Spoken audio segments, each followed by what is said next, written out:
நீதிபதிகள் ஆகமம் அதிகாரம் 1. யோசுவா இறந்தபின் இஸ்ராயேல் மக்கள் ஆண்டவனிடம் வேண்டி, கானானையரை எதிர்த்து எமக்கு முன் சென்று போரை நடத்துபவர் யார் என்று கேட்டனர். அப்போது ஆண்டவர், யூதா போகட்டும், இதோ நாட்டை அவன் கைவயப்படுத்தினோம் என்றார்.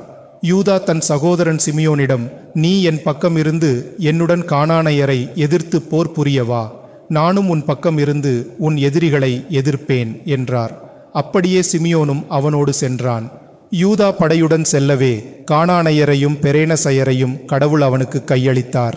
அவர்கள் பெசேக் நகரில் 10,000 பேரை கொன்றனர். பெசேக்கில் அதோனி பெசேக்கையும் கண்டு அவனையும் எதிர்த்து கானானையரையும் பெரேசையரையும் முறியடித்தனர். அதோனி பெசேக் ஓடிப்போக அவனை விரட்டி பிடித்து அவன் கைகால் விரல் நுனிகளை துண்டித்தனர். அதோனி பெசேக் 70 அரசர்கள் கைகால் விரல் நுனிகள் துண்டிக்கப்பட்டு என் மேசையிலிருந்து சிந்தினவற்றை உண்டனர். நான் பிறருக்கு செய்துள்ளபடியே இறைவனும் எனக்கு செய்துள்ளார் என்றான். அவர்கள் அவனை எருசலேமுக்கு கொணர்ந்தனர். அவன் அங்கே இறந்தான். யூதாவின் மக்கள் எருசலேம் நகரை தாக்கி அதை பிடித்தனர். மக்களை வாளால் வெட்டி நகர் முழுவதையும் தீக்கு இரையாக்கினர். அதன்பின் அவர்கள் போய் மலைப்பகுதிகளிலும் தெற்குப்புற ஊர்களிலும் சமவெளிகளிலும் வாழ்ந்து வந்த கானானையரோடு போர் தொடுத்தனர்.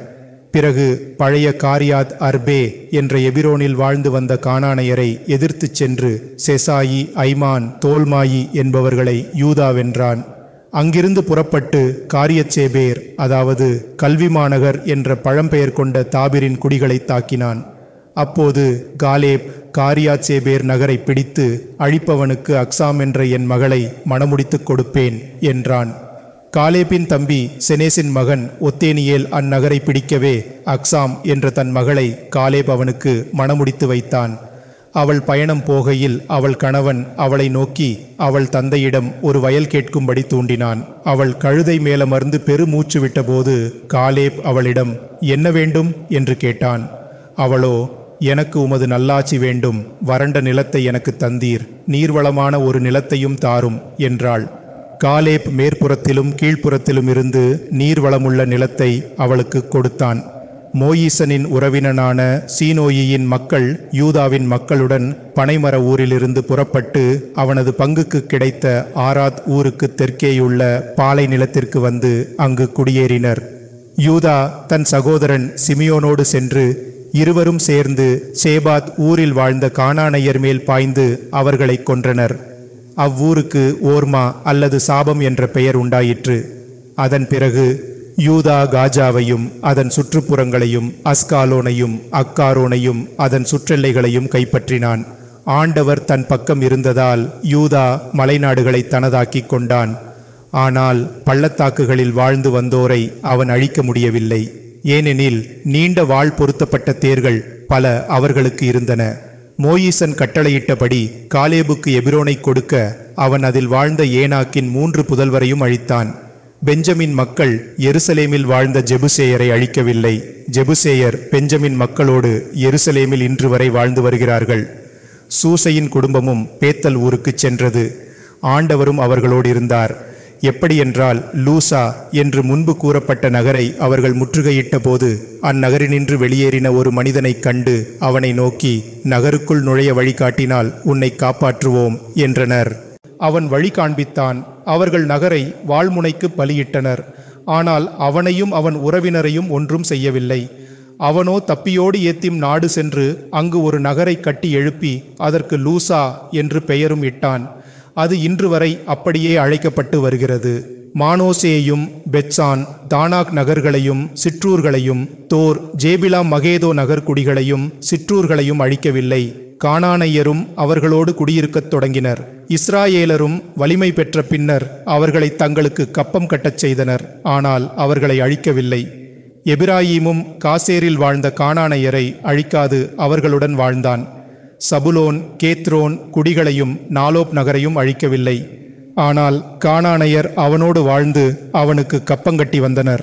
ஆசேரும் ஆக்கோ சீதோன் அலாப் அக்காசிப் ஏல்பா ஆபெக் ரோகோப் நகரத்தாரை கொல்லாது அந்நாடுகளில் வாழ்ந்து வந்த கானானையர் மத்தியில் வாழ்ந்தான். அவன் அவர்களை கொல்லவில்லை. நெப்தலியும் பெத்சாமெஸ் பெத்தானாத் ஊராரையும் அழிக்கவில்லை. அங்கு வாழ்ந்த கானானையருடன் அவனும் வாழ்ந்து வந்தான். பெத்சாமித்தாரும் பெத்தானித்தாரும் அவனுக்கு கப்பங்கட்டி வந்தனர். அமோரையரோ தான் மக்களை சமவெளியில் இறங்க விடாது தடுத்து மலைகளிலேயே நெருக்கினர். அயலோன் சாலேபிமிலுள்ள ஆரோஸ், அதாவது களிமண் என்ற மலையில் வாழ்ந்து வந்தான். சூசை குடும்பத்தார் மிக்க வலிமையுற்ற போது அமோரையரை தங்களுக்கு கப்பம் கட்டும்படி செய்தனர். அமோரையர் நாட்டின் எல்லைகளாவன விருச்சிக மலையும் பேத்ரா மலை தொடரும் மேட்டு நிலமுமாகும். நீதிபதிகள் ஆகமம் அதிகாரம் 2. கல்கலாவினின்று ஆண்டவருடைய தூதர் அழுகிறவர்களின் இடத்திற்கு போய், எகிப்து நாட்டினின்று உங்களை மீட்டு உங்கள் முன்னோர்க்கு நான் வாக்களித்த நாட்டில் சேர்த்தேன். மேலும் உங்களோடு செய்த உடன்படிக்கையை ஒருபோதும் மீறேன் என்றும் வாக்களித்தேன். ஆனால் அதனை முன்னிட்டு நீங்கள் இந்நாட்டாரோடு யாதொரு உடன்படிக்கையும் செய்யக்கூடாது என்றும் அவர்களின் பலிபீடங்களை தகர்த்துடைக்க வேண்டும் என்று கட்டளையிட்டிருந்தேன். இப்படி நான் கட்டளையிட்டிருந்த போதிலும் நீங்கள் என் பேச்சை கேட்கவில்லை. ஏன் இப்படி செய்தீர்கள்? எனவே உங்களுக்கு முன்பாக நான் அவர்களை அழிக்க மாட்டேன். அவர்களே உங்கள் எதிரிகளாயும் அவர்களுடைய தேவர்கள் உங்களுக்கு கேடுமாயிருப்பார்கள் என்றார். ஆண்டவருடைய தூதர் இஸ்ரவேலர் எல்லாரும் கேட்க இச்சொற்களை கூறின போது அவர்கள் கூக்குரலிட்டு அழுதார்கள். அவ்விடத்திற்கு அழுகிறவர்களிடம் அல்லது கண்ணீரினிடம் என்று பெயர் வழங்கிற்று. அவர்கள் அவ்விடத்திலேயே ஆண்டவருக்கு பலி செலுத்தினர். யோசுவா மக்களை அனுப்பிவிட்டார். இஸ்ராயேல் மக்களும் தத்தம்பாகத்தை உரிமையாக்கி கொள்ளப் போனார்கள். அவரது வாழ்நாள் முழுவதும் அவருக்கு பின் நெடுநாள் வந்தவர்களும் ஆண்டவர் இஸ்ராயேலருக்கு செய்து வந்த அனைத்தையும் அறிந்திருந்தவர்களுமான மூப்பர்களின் வாழ்நாள் முழுவதும் இஸ்ராயேலர் ஆண்டவரை வழிபட்டு வந்தனர். ஆண்டவரின் அடியானும் நூனின் மகனுமான யோசுவா தம் 110ஆம் வயதில் இறந்தார். காவாஸ் மலைக்கு வடபுறத்து எபிராயிம் மலை மேல் அவரது சொந்த பங்கான தாம்னாச்சேரேயின் எல்லையில் அவரை புதைத்தனர். அந்த தலைமுறையார் எல்லாரும் தங்கள் முன்னோர் பதம் சேர்ந்தனர். பின்னர் ஆண்டவரையும் அவர் இஸ்ராயேலுக்கு செய்திருந்த நன்மைகளையும் அறியாதிருந்த வேறு மக்கள் தோன்றினர். அப்போது இஸ்ராயேல் மக்கள் ஆண்டவருக்கு எதிராக பாவம் புரிந்து பாவாலிமை தொழுதனர். எகிப்து நாட்டிலிருந்து தம் முன்னோரை மீட்டவரும் தம் தந்தையரின் ஆண்டவருமான கடவுளை விட்டுவிட்டு அந்நிய தேவர்களையும் தம்மை சுற்றிலும் இருந்த மக்களின் தெய்வங்களையும் பின்பற்றி வழிபட்டனர். இதனால் ஆண்டவருக்கு கோபமூட்டினர். அவரை இகழ்ந்து பாவாலையும் அஸ்தரோத்தையும் தொழுதனர். எனவே ஆண்டவர் இஸ்ராயேலர் மேல் கோபம் கொண்டு கொள்ளைக்காரர் கைகளில் அவர்களை ஒப்படைக்க இவர்களும் அவர்களை பிடித்து தங்களை சுற்றிலும் இருந்த எதிரிகளுக்கு விற்றுவிட்டனர். பகைவர்களை எதிர்க்க அவர்களால் முடியவில்லை. ஆனால் அவர்கள் எங்கு போன போதிலும் ஆண்டவர் வாக்களித்திருந்தபடி அவர் கைகள் அவர்கள் மேல் இருந்ததால் அவர்கள் மிகவும் துன்புற்றனர். அவர்களை துன்புறுத்தினவர்களின் கைகளிலிருந்து அவர்களை மீட்க ஆண்டவர் நீதிபதிகளை எழுப்பினார். ஆனால் இவர்களுக்கு செவிமடுக்க கூட அவர்கள் விரும்பவில்லை. அந்நிய தெய்வங்களுடன் விபசாரம் செய்து அவற்றை வழிபட்டனர். வெகு விரைவில் அவர்கள் தங்கள் முன்னோரின் வழிகளை விட்டுவிட்டு ஆண்டவரின் கற்பனைகளை கேட்டிருந்தும் அவற்றிற்கு முற்றிலும் மாறாய் நடந்தனர். ஆண்டவர் நீதிபதிகளை எழுப்பி அவர்களின் காலத்திலே இரக்கத்தால் மனம் உருகி துன்புறுவோரின் பெருமூச்சுக்களுக்கு செவிமடுத்து அவர்களை துன்புறுத்தி கொன்றவர்களிடமிருந்து மீட்டு வந்தார். நீதிபதி இறந்தபோதோ இஸ்ராயேலர் திரும்பவும் தீயோராகி தம் முன்னோர் செய்த கேடுகளை விட இழிவான காரியங்களை செய்து அந்நிய தெய்வங்களை பின்பற்றி வழிபட்டு வந்தனர். அவர்கள் மேன்மேலும் பாவம் செய்து கொண்டே இருந்தனர். தங்கள் முன்னோரின் முரட்டு வழியையும் விட்டுவிடவில்லை. தமது கோபம் இஸ்ராயேல் மக்கள் மேல் எழ ஆண்டவர் இம்மக்களின் முன்னோருடன் நாம் செய்திருந்த உடன்படிக்கையை மீறினதாலும் நம் சொற்களை இவர்கள் அவமதித்து பின்பற்றாதபடியாலும் யோசுவா சாகும்போது அழிக்காது விட்டுவிட்ட இம்மக்களை நாமும் அழிக்க மாட்டோம். இப்படி செய்து இஸ்ராயேல் தங்கள் முன்னோர் பின்பற்றினது போலவே ஆண்டவரின் வழியை தாங்களும் பின்பற்றி அவ்வழியில் நடக்கிறார்கள் என்று சோதித்து பார்ப்போம் என்றார். எனவே அந்த நாடுகளை ஆண்டவர் உடனே அழிக்க மனமின்றி அவற்றை யோசுவா கையில் ஒப்படைக்காமலே விட்டுவிட்டார். நீதிபதிகள் ஆகமம் அதிகாரம் 3. இஸ்ராயேலரையும் கானானையரின் போரை அறியாதவர்களையும் சோதிப்பதற்கும் அவர்களுடைய பிள்ளைகள் எதிரிகளை எதிர்க்க கற்றுக்கொண்டு போர் செய்யும் வழக்கத்தை பயில்வதற்கும் ஆண்டவர் விட்டு வைத்த இனங்களாவன பிலிஸ்தியருடைய 5 ஆளுநர்களும் கானானையர் அனைவரும் பால் எர்மோன் மலை முதல் ஏமாத் வரைக்கும் லீபான் மலைவாழ் சிதோனியர்களும் ஏவையர்களுமே. இஸ்ராயேலர் மோயிசன் வழியாக தம் முன்னோருக்கு செவிமடுக்கிறார்களா என்று சோதிக்க ஆண்டவர் மேற்சொன்னவர்களை விட்டு வைத்தார். ஆகையால் கானானையர், ஏத்தையர், அமோரையர், பெரேசையர், ஏவையர், ஜெபுசேயர் மத்தியிலே இஸ்ராயேல் மக்கள் வாழ்ந்து வந்தனர். எனவே இவர்கள் அவர்களின் பெண்களை தமக்கு மனைவிகளாக்கியும் தம் பெண்களை அவர்கள் பிள்ளைகளுக்கு கொடுத்தும் அவர்களின் தெய்வங்களை வழிபட்டும் வந்தனர். ஆண்டவர் திருமுன் பாவம் புரிந்து தங்கள் கடவுளை மறந்து போய் பாவாலீமையும் அஸ்தரோத்தையும் வழிபட்டனர். ஆண்டவர் இஸ்ராயேலர் மேல் கோபம் கொண்டு மெசொப்பொத்தேமியாவின் அரசனான குசான்ரசாத்தாயிம் என்பவனுக்கு அவர்களை கையளிக்கவே இஸ்ராயேல் மக்கள் 8 ஆண்டுகள் அவனுக்கு அடிமைகளாயிருந்தனர். மேலும் அவர்கள் ஆண்டவரை மன்றாட அவர் அவர்களை மீட்க காலேபின் தம்பி செனேசின் மகன் ஒத்தோனியலை தேர்ந்து கொண்டார். ஆண்டவரின் ஆவி அவருடன் இருந்தது. அவர் இஸ்ராயேலருக்கு நீதி வழங்கி வந்தார். அவர் போருக்கு புறப்பட்ட போது சீரிய அரசனான குசான்ராசாத்தாயீமை ஆண்டவர் அவனிடம் கையளிக்கவே அவனை முறியடித்தார். 40 ஆண்டுகள் நாட்டில் அமைதி நிலவியது. அப்போது செனேசின் மகன் ஒத்தோனியேல் இறந்தான். ஆண்டவருக்கு எதிராக இஸ்ராயேல் மக்கள் மீண்டும் பாவம் செய்தனர். அப்பொழுது அவர் மோவாப் அரசன் ஏக்லோனை அவர்களுக்கு எதிராக ஏவிவிட்டார். ஏனென்றால் அவர் முன்னிலையில் அவர்கள் தீயன புரிந்திருந்தனர். அவர் அம்மோன் மக்களையும் அமேக் புதல்வரையும் அவனோடு சேர்த்து விட்டார். அவன் அவர்களோடு சென்று பனைமரத்து ஊரை உரிமையாக்கிக் கொண்டான். இஸ்ராயேல் மக்களோ மோவாப் அரசன் ஏக்லோனுக்கு 18 ஆண்டுகள் அடிமைகளாயிருந்தனர். பின்பு அவர்கள் ஆண்டவரை நோக்கி கூக்குரலிடவே அவர் அவர்களை மீட்பதற்கு ஜெமினி மகன் ஜேராவின் மகனும் வலக்கையைப் போல் இடக்கையை பயன்படுத்து பவனுமான ஆவோத்தை தேர்ந்து கொண்டார். இஸ்ராயேல் மக்கள் அவர் வழியாக மோவாபின் அரசன் ஏக்லோனுக்கு காணிக்கைகளை அனுப்பினார். அவர் ஒரு முழ நீளமும் இருபுறமும் கூர்மையுள்ளதுமான கத்தி ஒன்றும் செய்து தம் போர்வையின் வலப்பக்கத்தில் வைத்து கொண்டார். அவர் மோவாப் அரசன் ஏக்லோனுக்கு காணிக்கைகளை கொடுத்தார். ஏக்லோன் மிக தடித்திருந்தான். அவனுக்கு காணிக்கைகளை கொடுத்த பின் ஆவோத் தம்மோடு வந்தவர்களுடன் திரும்பினார். பிறகு அவர் சிலைகள் இருந்த கல்கலாவிலிருந்து மீண்டும் அரசனிடம் வந்து, வேந்தே, நான் உம்மிடம் தனித்து பேச வேண்டும் என்றார். அரசனும் மௌனம் கட்டளையிட்டான். சுற்றிலும் இருந்த அனைவரும் வெளியேறினர். அப்போது ஆவோத் வேனிற்கால அறையில் அமர்ந்திருந்த அரசனை நெருங்கி, இறைவனின் வார்த்தையை உம்மிடம் சொல்ல வந்துள்ளேன் என்றார். அரசன் அரியணையை விட்டு உடனே எழுந்தான். அப்போது ஆவோத் இடக்கையை நீட்டி வலப்புறத்தில் இருந்த கத்தியை எடுத்து அவனை வயிற்றில் குத்தினார். அவர் குத்தின வலுவினால் பிடியும் கத்தியோடு காயத்துக்குள் சென்று கொழுத்த தசையினால் இறுக்கப்பட்டது. ஆவோத் கத்தியை வெளியே எடுக்கவில்லை. கத்தினபடியே உடலில் விட்டுவிட்டார். உடனே குதம் வழியாக மலசலம் வெளிப்பட்டன. ஆவோத் வெகு கவனத்தோடு அறையின் கதவுகளை பூட்டிவிட்டார். பின்புறக் கதவு வழியே வெளியேறினார். அரசனின் ஊழியர் உட்புகுந்து அறையின் கதவு மூடியிருப்பதைக் கண்டு அரசர் வெளிக்கு போயிருப்பார் என்று தமக்குள் சொல்லிக் கொண்டனர். அவர்கள் வெகுநேரம் காத்திருந்து சலித்து போய் ஒருவரும் திறந்துவிடாததைக் கண்டு தாமே சாவியை கொணர்ந்து திறந்தனர். வேந்தர் தரையில் செத்து கிடக்க கண்டனர். அவர்கள் மனம் குழம்பியிருக்கையில் ஆவோத் தப்பியோடி முன்பு எங்கிருந்து திரும்பி வந்தாரோ அந்த சிலைகளின் இடத்தை கடந்து செய்ராத்துக்கு வந்து சேர்ந்தார். உடனே எபிராயிம் மலையில் எக்காளம் ஊதினார். இஸ்ராயேல் மக்கள் அவரோடு கிளம்பி வந்தனர். அவரோ அவர்களை முன்னடத்தி சென்றார். அவர் அவர்களை நோக்கி, என் பின் வாருங்கள், நம் எதிரிகளான மோவாபியரை ஆண்டவர் நமக்கு கையளித்துள்ளார் என்றார். அவர்கள் அவரை தொடர்ந்து போய் மோவாப் நாடு சேரும் வழியாகிய யோர்தான் நதித்துறையெல்லாம் வளைத்து பிடித்து மோவாபியரில் ஒருவனும் வெளியில் வராதபடி தடுத்தனர். பிறகு அவர்களில் ஆற்றலும் அஞ்சா நெஞ்சமும் கொண்ட 10,000 பேரையும் கொன்றனர். அவர்களில் ஒருவன் கூட தப்ப முடியவில்லை. அந்நாளில் மோவாபியர் இஸ்ராயேலர் கையால் தாழ்வுற்றனர். நாடு என்பது ஆண்டுகள் அமைதியாயிருந்தது. ஆவோத்துக்கு பிறகு ஆனாத்து மகன் சாம்கார் தோன்றி பிலிஸ்தியரில் 600 பேர்களை கலப்பை கொழுவால் கொன்றார். அவரும் இஸ்ராயேலரை பாதுகாத்து வந்தார். நீதிபதிகள் ஆகமம் அதிகாரம் 4. ஆவோத் இறந்த பின் இஸ்ராயேல் மக்கள் ஆண்டவர் திருமுன் மீண்டும் பாவங்களை செய்தனர். எனவே ஆசோர் நகரை ஆண்டு கொண்டிருந்த கானான் நாட்டு அரசன் ஜாபீனுக்கு கடவுள் அவர்களை கையளித்தார். அவன் படைத்தலைவன் சிசாரா புறவினத்தாரின் நகரான ஆரோசெத்தில் வாழ்ந்து வந்தான். இஸ்ராயேல் மக்கள் ஆண்டவரை நோக்கி கூக்குரல் எழுப்பினர். ஏனெனில் அவனிடம் வாள் பொருத்தப்பட்ட 900 தேர்கள் இருந்தன. மேலும் 20 ஆண்டுகளாய் அவன் அவர்களை மிகவும் வதைத்து வந்தான்.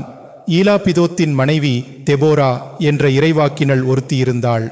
அவளே அக்காலத்தில் மக்களுக்கு நீதி வழங்கி வந்தாள்.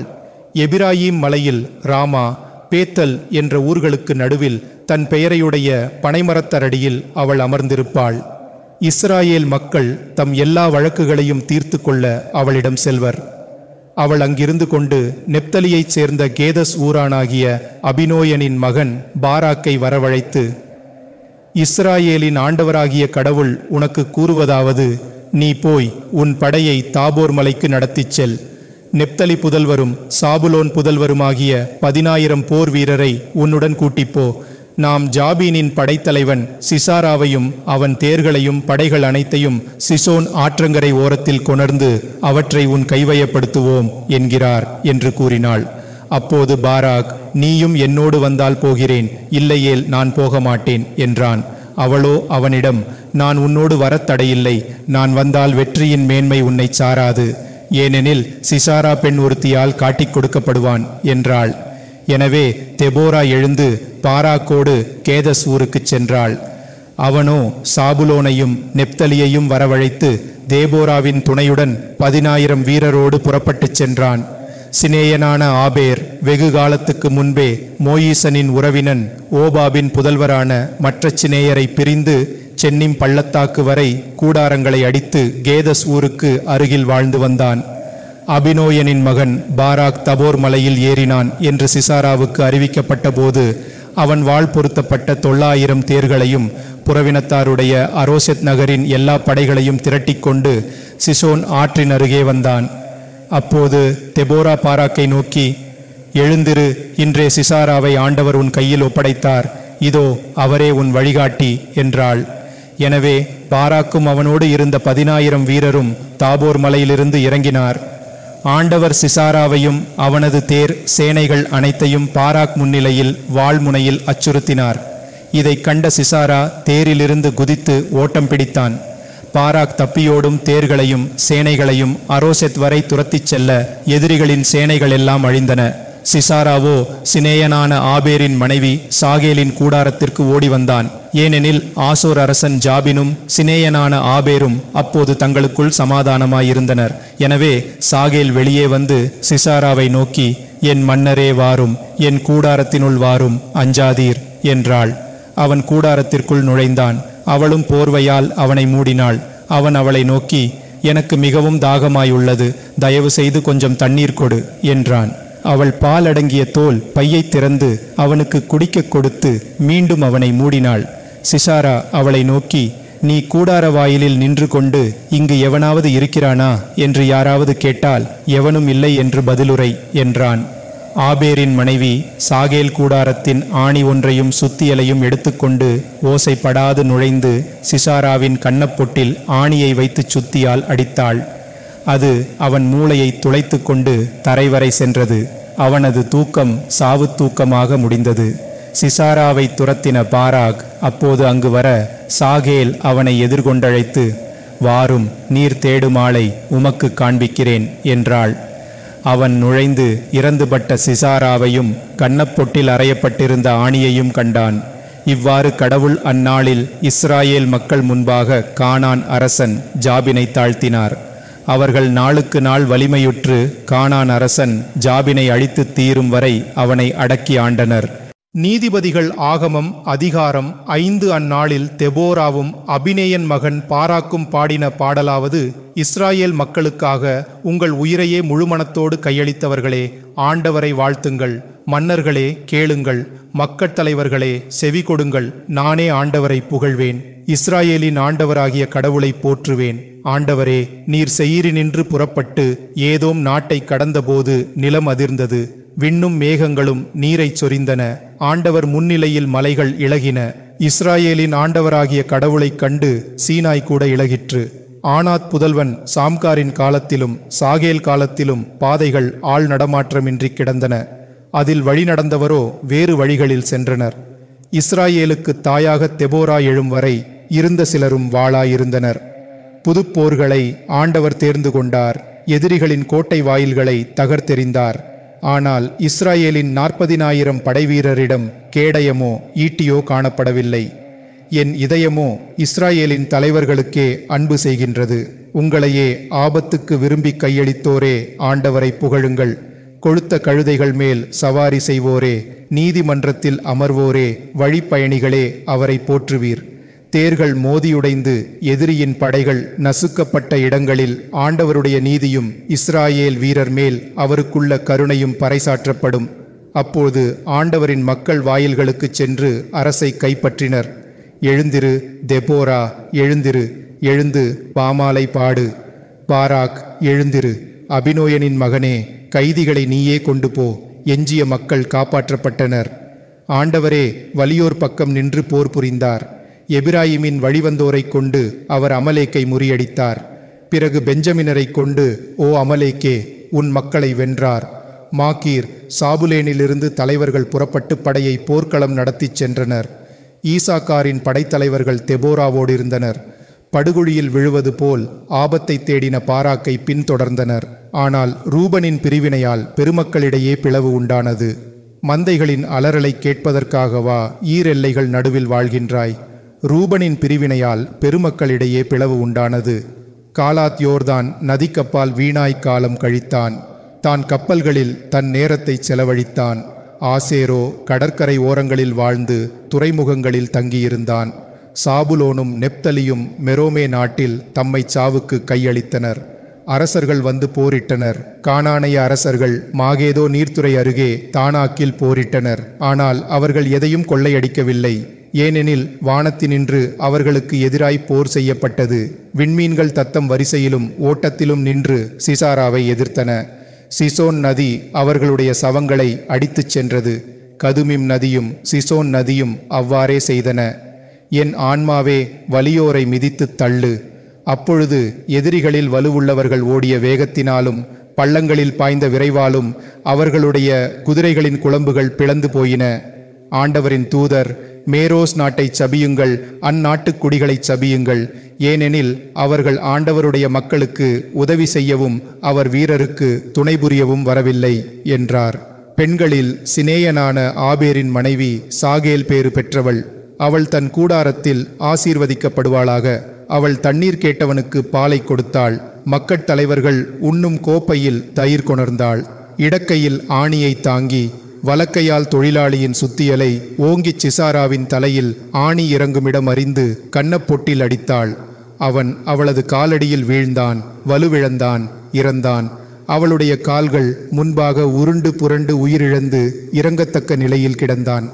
அவன் தாய் அறைக்குள் நின்று சன்னல் வழியே பார்த்து கொண்டு, அவனது தேர் இன்னும் திரும்ப வராதது ஏன், அவன் குதிரைகள் இன்னும் வராதது ஏன் என்று ஓலமிட்டாள். அப்போது அவன் மனைவியருள் எல்லாம் அறிவில் சிறந்தவள் தன் மாமியை நோக்கி, கொள்ளையடித்த பொருட்களை ஒருவேளை இப்போது பங்கிட்டு கொண்டிருப்பார். தமக்கென பேரழகி ஒருத்தியை தேடிக்கொண்டிருக்கக்கூடும். பல வண்ண ஆடைகள் சிசாராவுக்கு கொடுக்கப்படலாம். தன்னை அழகு செய்ய பலவித அணிகலன்களை பொறுக்கிக் கொண்டிருக்கலாம் என்று பதில் உரைத்தாள். ஆண்டவரே, எதிரிகள் யாவரும் இப்படி அழியட்டும். உமக்கு அன்பு செய்வோரோ இளஞாயிறு போல் ஒளி வீசட்டும். பிறகு 40 ஆண்டுகள் நாடு அமைதியுற்றிருந்தது. நீதிபதிகள் ஆகமம் அதிகாரம் 6. இஸ்ராயேல் மக்கள் ஆண்டவர் திருமுன் பாவம் புரிந்தனர். அவரும் அவர்களை மதியானியர் கையில் 7 ஆண்டுகள் விட்டுவிட்டார். அவர்கள் இவர்களால் வெகு துன்பமடைந்தனர். எனவே இவர்களை எதிர்க்க மலைகளில் குகைகளைச் செய்து பாதுகாப்புள்ள இடங்களை தேடிக்கொண்டனர். இஸ்ராயேலர் விதைத்த பின் மதியானியரும் அமலேசித்தரும் கீழ்த்திசையின் மற்ற இனத்தாரும் அங்கு வந்து குடியேறினர். அங்கேயே தம் கூடாரங்களை அடித்து காஜா வரை பயிரையெல்லாம் அழித்தனர். இஸ்ராயேலரின் வாழ்வுக்கு வேண்டிய ஆடு மாடுகள் கழுதைகள் ஆகியவற்றில் எதையும் அவர்கள் விட்டு வைக்கவில்லை. ஏனெனில் அவர்கள் தம் கூடாரங்களோடும் மிருகங்களோடும் வந்தார்கள். அப்போது கணக்கற்ற மனிதரும் ஒட்டகங்களும் வந்திறங்கி வெட்டுக்கிளிகளைப் போல நிறைந்து தம் கைப்பட்டதெல்லாம் அழித்தனர். மதியானியருக்கு முன்பாக இஸ்ராயேலர் மிகவும் தாழ்வடைந்தனர். ஆகையால் அவர்கள் மதியானியரை எதிர்க்க ஆண்டவரை உதவி கேட்டு மன்றாடினர். அவரோ அவர்களிடம் இறைவாக்கினர் ஒருவரை அனுப்பி, இஸ்ராயேலின் ஆண்டவராகிய கடவுள் கூறுவதாவது, நாம் உங்களை எகிப்திலிருந்து வரச் செய்து அடிமை நாட்டிலிருந்து மீட்டோம். எகிப்தியர் இன்னும் உங்களை வதைத்த எல்லா எதிரிகளின் கையினின்றும் உங்களை விடுவித்தோம். நீங்கள் வந்தவுடன் அவர்களை துரத்தி அவர்கள் நாடுகளை உங்களுக்கு கையளித்தோம். நாமே உங்கள் ஆண்டவராகிய கடவுள். நீங்கள் வாழும் நாட்டாரான அம்மோரையரின் தெய்வங்களுக்கு அஞ்ச வேண்டாம் என்று கூறியிருந்தோம். ஆயினும் நமது பேச்சை நீங்கள் கேட்கவில்லை என்று அறிவித்தார். பிறகு ஆண்டவரின் தூதர் வந்து எஸ்ரி குடும்பத் தலைவனான யோவாசுக்கு சொந்தமான எபிராவில் இருந்த கருவாலி மரத்தடியில் உட்கார்ந்தார். யோவாசின் மகன் கெதையோன் மதியானியருக்கு தப்பியோட கோதுமையை அடித்துச் சேர்க்கையில் ஆண்டவரின் தூதர் அவனுக்கு தோன்றி, மனிதருள் மாவீரனே, ஆண்டவர் உன்னோடு இருப்பாராக என்றார். கெதையோன் அவரை நோக்கி, ஐயனே, ஆண்டவர் எங்களோடு இருப்பாராகில் இவையெல்லாம் எங்களுக்கு நிகழ்வானேன்? ஆண்டவர் எம்மை எகிப்தினின்று மீட்டார் என்று எம் தந்தையர் கூறினதும் சொன்னதுமான மற்ற அதிசயங்கள் எங்கே? இப்போதோ ஆண்டவர் எங்களை கைவிட்டு விட்டார், மதியானியருக்கு எங்களை கையளித்தார் என்றான். ஆண்டவர் அவனை நோக்கி, இதோ உறுதியுடன் நீ சென்று மதியானியர் கைகளினின்று இஸ்ராயேலை மீட்பாய், நாமே உன்னை அனுப்பினோம் என்று அறிந்து கொள் என்றார். ஆனால் அவன், ஆண்டவரே, நான் இஸ்ராயேலை எப்படி மீட்பேன்? மனாசே வம்சத்தில் என் குடும்பமே வலுக்குறைந்தது, நானோ என் தந்தை வீட்டில் மிகச் சிறியவன் என்றான். அதற்கு ஆண்டவர், நாம் உன்னோடு இருப்போம், மதியானியார் எல்லாரையும் ஒரு மனிதனைப் போல் முறியடிப்பாய் என்றார். அவனோ, உமது இரக்கம் எனக்கு உண்டானால் என்னிடம் பேசுபவர் நீரே என்பதற்கு அடையாளம் காண்பியும். நான் போய் பலி கொணர்ந்து ஒப்பு கொடுக்கும் வரை இவ்விடத்தை விட்டு அகலாதேயும் என்றான். அவரும் மறுமொழியாக, உன் வருகைக்காக காத்திருப்போம் என்றார். கெதையோன் போய் ஆட்டுக்குட்டியை சமைத்து ஒரு படிக்கோதுமை மாவில் புளியாத அப்பங்கள் செய்து கரியை ஒரு கூடையிலும் கறிக்குழம்பை ஒரு பானையிலும் வைத்து அனைத்தையும் கருவாலி மரத்தடிக்கு கொணர்ந்து ஆண்டவருக்கு ஒப்பு கொடுத்தான். ஆண்டவரின் தூதர் அவனை நோக்கி, நீ கரியையும் அப்பங்களையும் அக்கல்லின் மேல் வைத்து குழம்பை அவற்றின் மேல் ஊற்று என்றார். அவன் அப்படியே செய்தான். ஆண்டவனின் தூதர் தம் கைக்கோலை நீட்டி கரியையும் அப்பங்களையும் தொடவே கல்லினின்று தீ எழும்பி கரியையும் அப்பங்களையும் சுட்டெரித்தது. ஆண்டவரின் தூதரோ அவன் கண்களினின்று மறைந்தார். கெதையோன், அவர் ஆண்டவரின் தூதர்தான் எனக்கொண்டு, ஐயோ, என் ஆண்டவராகிய கடவுளே, ஆண்டவரின் தூதரை நான் நேரில் கண்டேன் என்றான். ஆண்டவர் அவனை நோக்கி, உனக்கு சமாதானம் உண்டாகட்டும், அஞ்சாதே, சாகமாட்டாய் என்றார். எனவே கெதையோன் அவ்விடத்திலேயே பலிபீடத்தை கட்டி அதை ஆண்டவரின் சமாதானம் என்று அழைத்தான். அது இன்று வரை அப்படியே வழங்கி வருகிறது. அவன் எஸ்ரி வம்சத்துக்கு உரிய எபிராவில் இருக்கும்போதே அன்றிரவு ஆண்டவர் அவனை நோக்கி, உன் தந்தையின் எருதையும் 7 வயதுள்ள மற்றொரு எருதையும் பிடித்து கொண்டு உன் தந்தைக்குரிய பாவால் பீடத்தை உடைத்து அதை சூழ்ந்துள்ள மரத்தையும் வெட்டிவிடு.